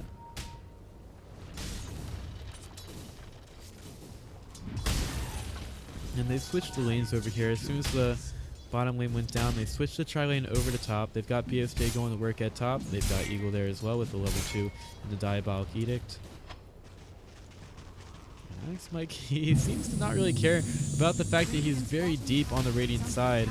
Jenkins is hiding in the trees with his creepy flashlight. Meanwhile, at mid, Tomato will get caught out, and the Dream Coil will also go out on the Juby. He'll use the Snowball to try to stay alive a little bit longer, and he actually just goes out on the creep. Now the Dream Coil will lapse there, but there's more than enough control from Team Red to be able to get the kill there. Even though Juby very smart with the snowball, he'll still end up going down. BSK popping the God Strength for another tower at top. Blessings upon a loyal warrior. We have Red. They're very quickly being taken down to the last legs here.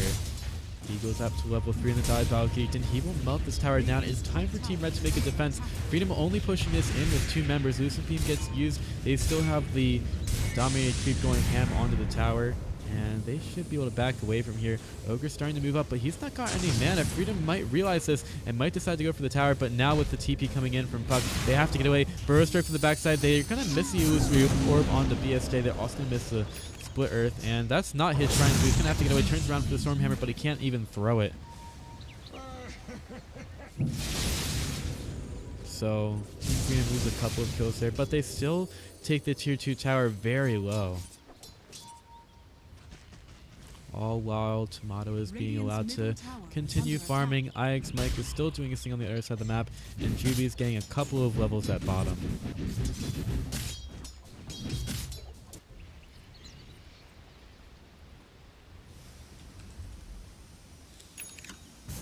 Tomato managing to find the bounty rune here, getting a little bit of mana back. BSJ, they just want to take all the tier 1s down, very quickly making it happen. The courier comes through, Monster's going to see Juby, and Epicenter's getting charged up. Juby, he's going to get stunned, and that will be the death of him. Great teamwork, you vicious thugs. Meanwhile, inside the dire jungle, Ryu, okay, nice dodge with the split earth, but Tomato's joining this fight as well. Illuminate comes through. IX Mike, he needs somebody to be on top of Ryu and able to throw the purification out. Another split earth off the mark. They can't quite find him. They need some kind of setup with Tomato. And well, Tomato keeps going forward. And actually Ryu managing to survive a little bit more through that than Zeus thought he would. Just popping the magic stick there, negating most of the damage of the ultimate. But they'll still find the kill. And BSJ was still managing to farm the mid lane while all that was happening. Looking for when our Veils come out. Actually, Puck might be going for a Blink Dagger first, whereas Tomato will be getting the Veil of Discord soon. Eagle go on the top. Jenkins is here. Eagle wants to push this in a little bit more, but the Illuminate will make things very difficult for him.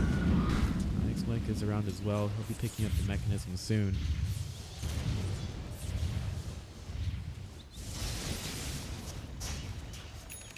Tomato picking up the Veil of Discord now. Bloody9, he's trying to decide. Yeah, it will be a Veil from him as well. So these mid laners are pretty even. But Zeus is ahead by about 1,200 gold. It's basically the difference of having the arcane boots or not.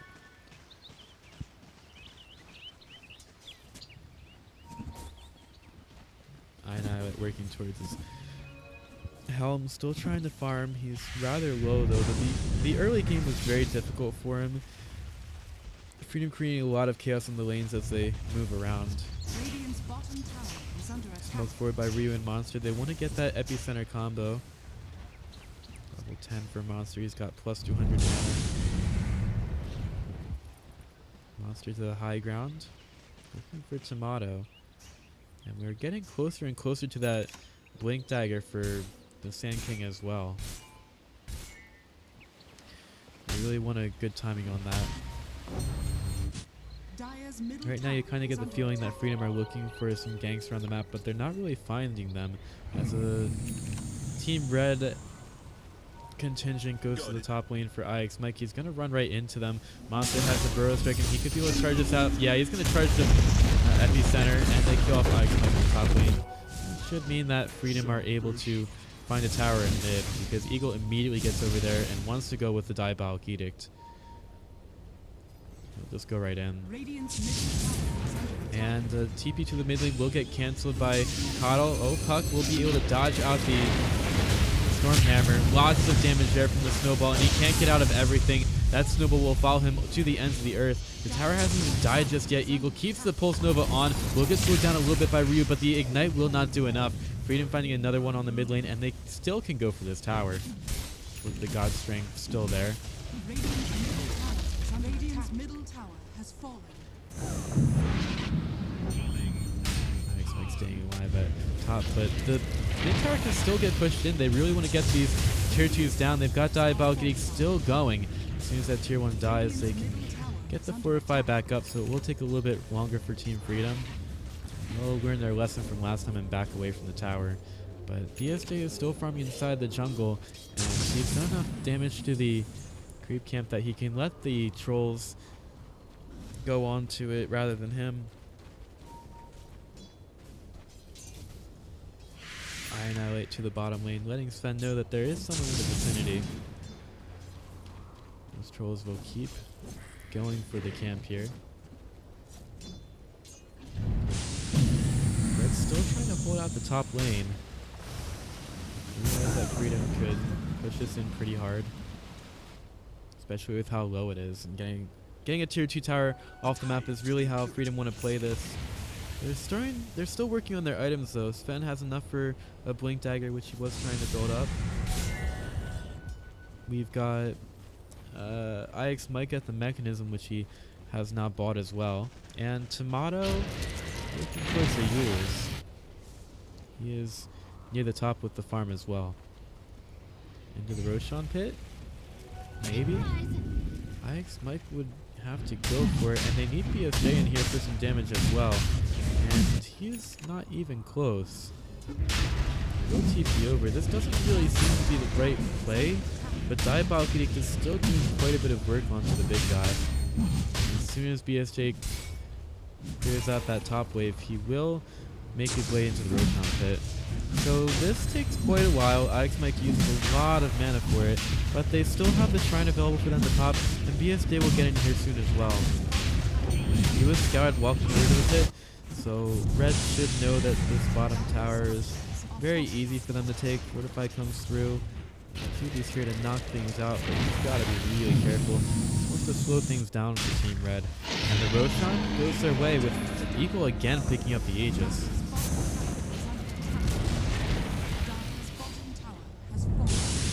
So it'll be a tier 1 for Roshan. QB's still very far up here. He's careful that he's not picked off. Red are waiting just out of vision of him. As Ionite walks up, QB will get Dream Cold, and the silence will be there. Yeah, he was way too far up as Team Red very easily find the kill. But Freedom, they want to push into tier 2 as well. Red will take a while with this, especially with the Fortify being there, and there's also a center behind the tower, making it so that Jenkins really can't stand there at all. So tier 2 for tier 2 right now. Also a little bit of damage at mid. Freedom might even think about pushing into the base. They still have the Aegis on Eagle. ESJ is going somewhere else. But with the Repel and the Diabolic, they will start to get some chip damage onto the tier 3. Eagle has to start to get away from here. The tower will begin to hit him. The Repel wears off.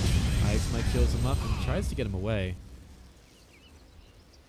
Dream are still very close to this. With BSJ going over towards the mid lane, will Red decide to fight this hill? They'll have the Illuminate going through. BSJ gets back over towards top with the Blink Dagger. Freedom are still ready to push this in. They have their creep wave arriving now. Illuminate should take care of most of it.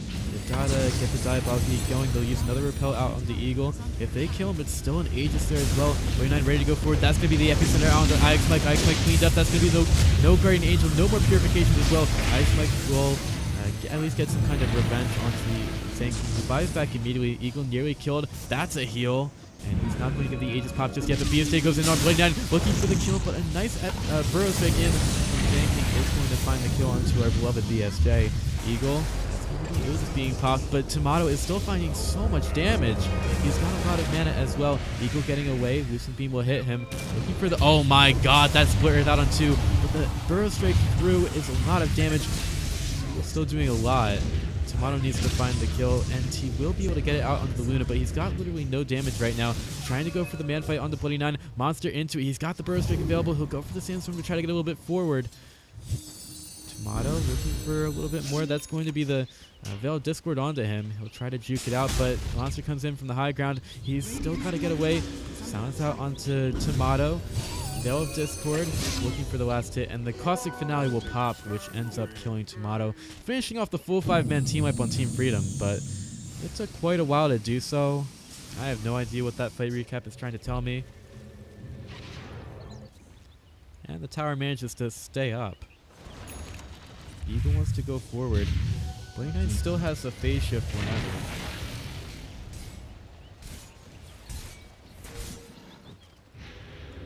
And BSJ is still farming. Going around the backside for the shrine. Oh, we might have an initiation because we know QB's ready with the frost shards, but they're just going through a creep wave. They don't even have an Aegis right now. They might start to think about pushing in the bottom lane. 49 will get over there. BSJ is starting to chase him down. 49 really shouldn't get caught out by this. He'll use the orb towards the creep wave. BSJ ready to go forward. He's got the blink, but Puck is just waiting for that Stormhammer to come out, and he'll also be recalled by KOD. BSJ can't get close enough to stop that.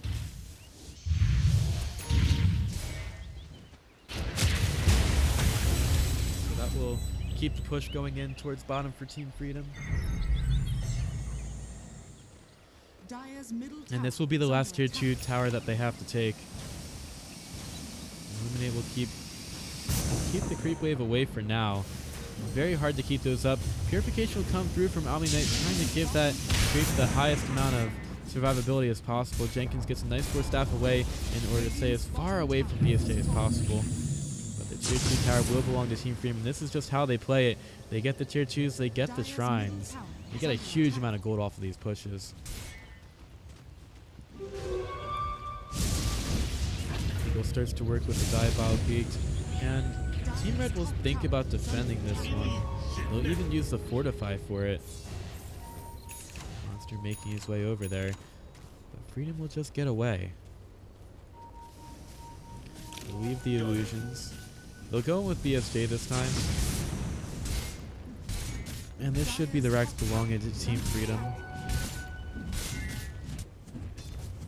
49 lying in wait at the top lane as Luna wants to push this in. They think it's only the Luna for now. They don't realize that 49 is back with the Invis rune. But the thing is, in order to be a bait, you have to be actually sure that the enemy team is going to try to get in there. And Ryu, he'll get the force staff over the side. The Snowball's still chasing him down, and GD finds the ultimate onto him. Can they get the damage? Tomato's there with the lightning bolt, and they do manage to find the kill. They'll also get a dominate on the Kari, the catapult, and start to push into the base. Creep Wave's still being taken out, but BSJ, he's in with the catapult.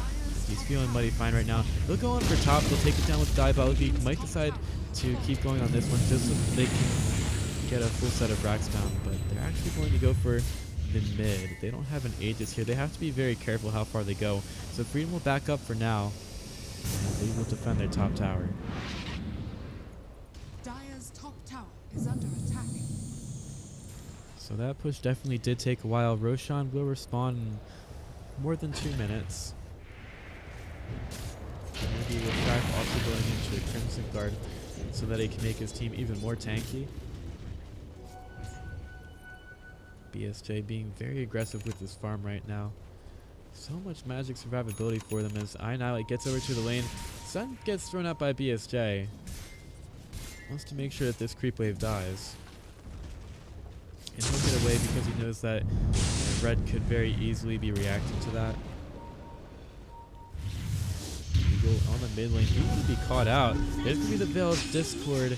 He needs to pop the Hood of Defiance. He has both the Hood of Defiance and the Pipe of Insight, so he's taking literally no damage right now. Here comes the Burrow Strike though, and BSJ's into the fight as well. Epicenter's been popped. These guys are taking a little bit of damage, but very little thanks to the Pipe of Insight, and they want to try to chase this down. Force Staff away from the Frost Shards is going to keep the Puck safe now, but Tomato is waiting right for him. Nice waiting rift by Puck, keeping himself alive. And he's gone over towards the camp. Ryu, he's looking for some stuns, but he can barely get anything off. At least the Puck gets out. Or does he? Puck is right next to Tomato. There could be a stun thrown out. Okay, nice waning rift. 29 staying alive for now. Burrow Strike through by Monster. But they could just find him still. Trying to get away. There's the Zeus ultimate. They have another blink from BSJ in 1 second. They'll be able to find him. No Burrow Strike just yet from Monster. Purification doing some damage as well. Monster doesn't quite get the Burrow Strike over the side of the cliff, and IX Mike just slams him with the hammer to find the kill.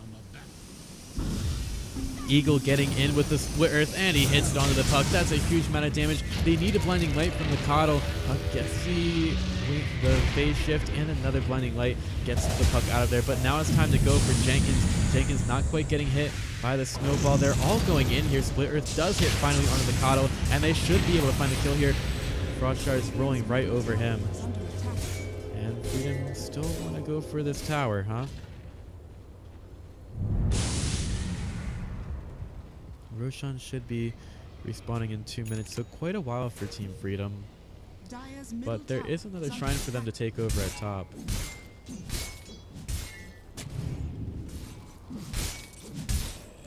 So they'll make their way towards that and start to hit it, possibly. No, BSJ is still farming. He's fine.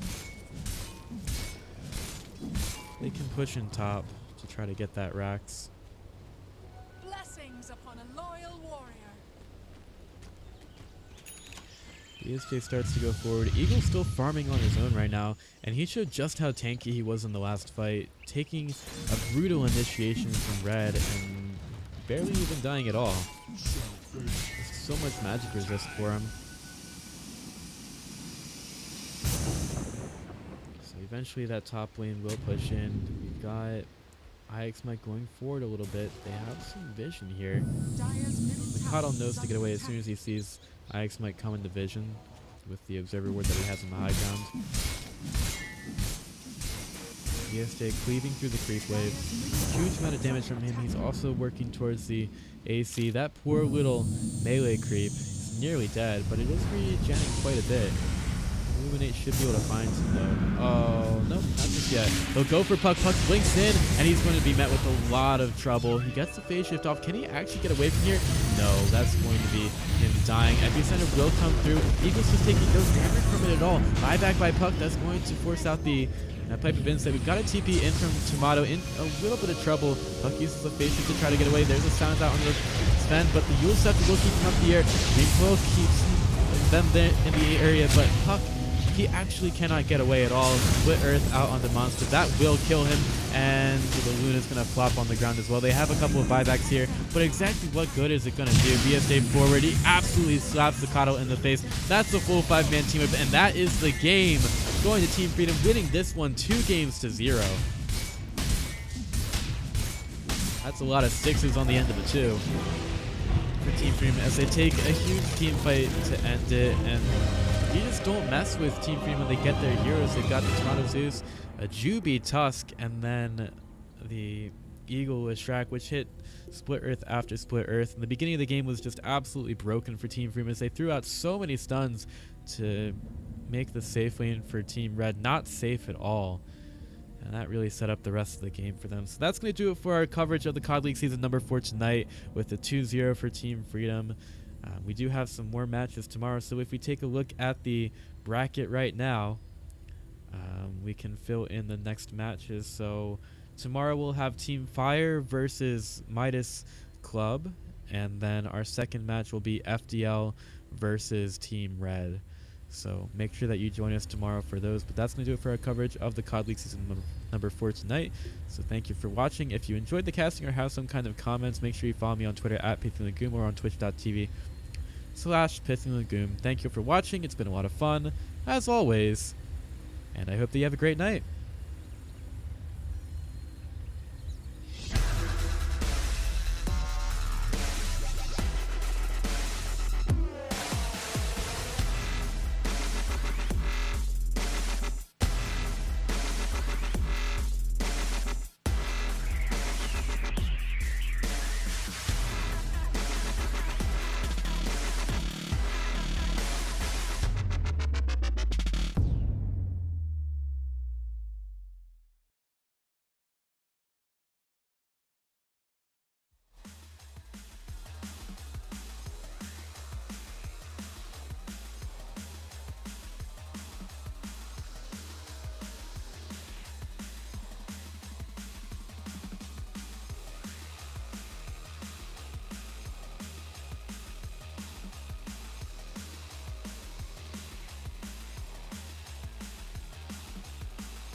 into a tiny spit of sand, unable to escape.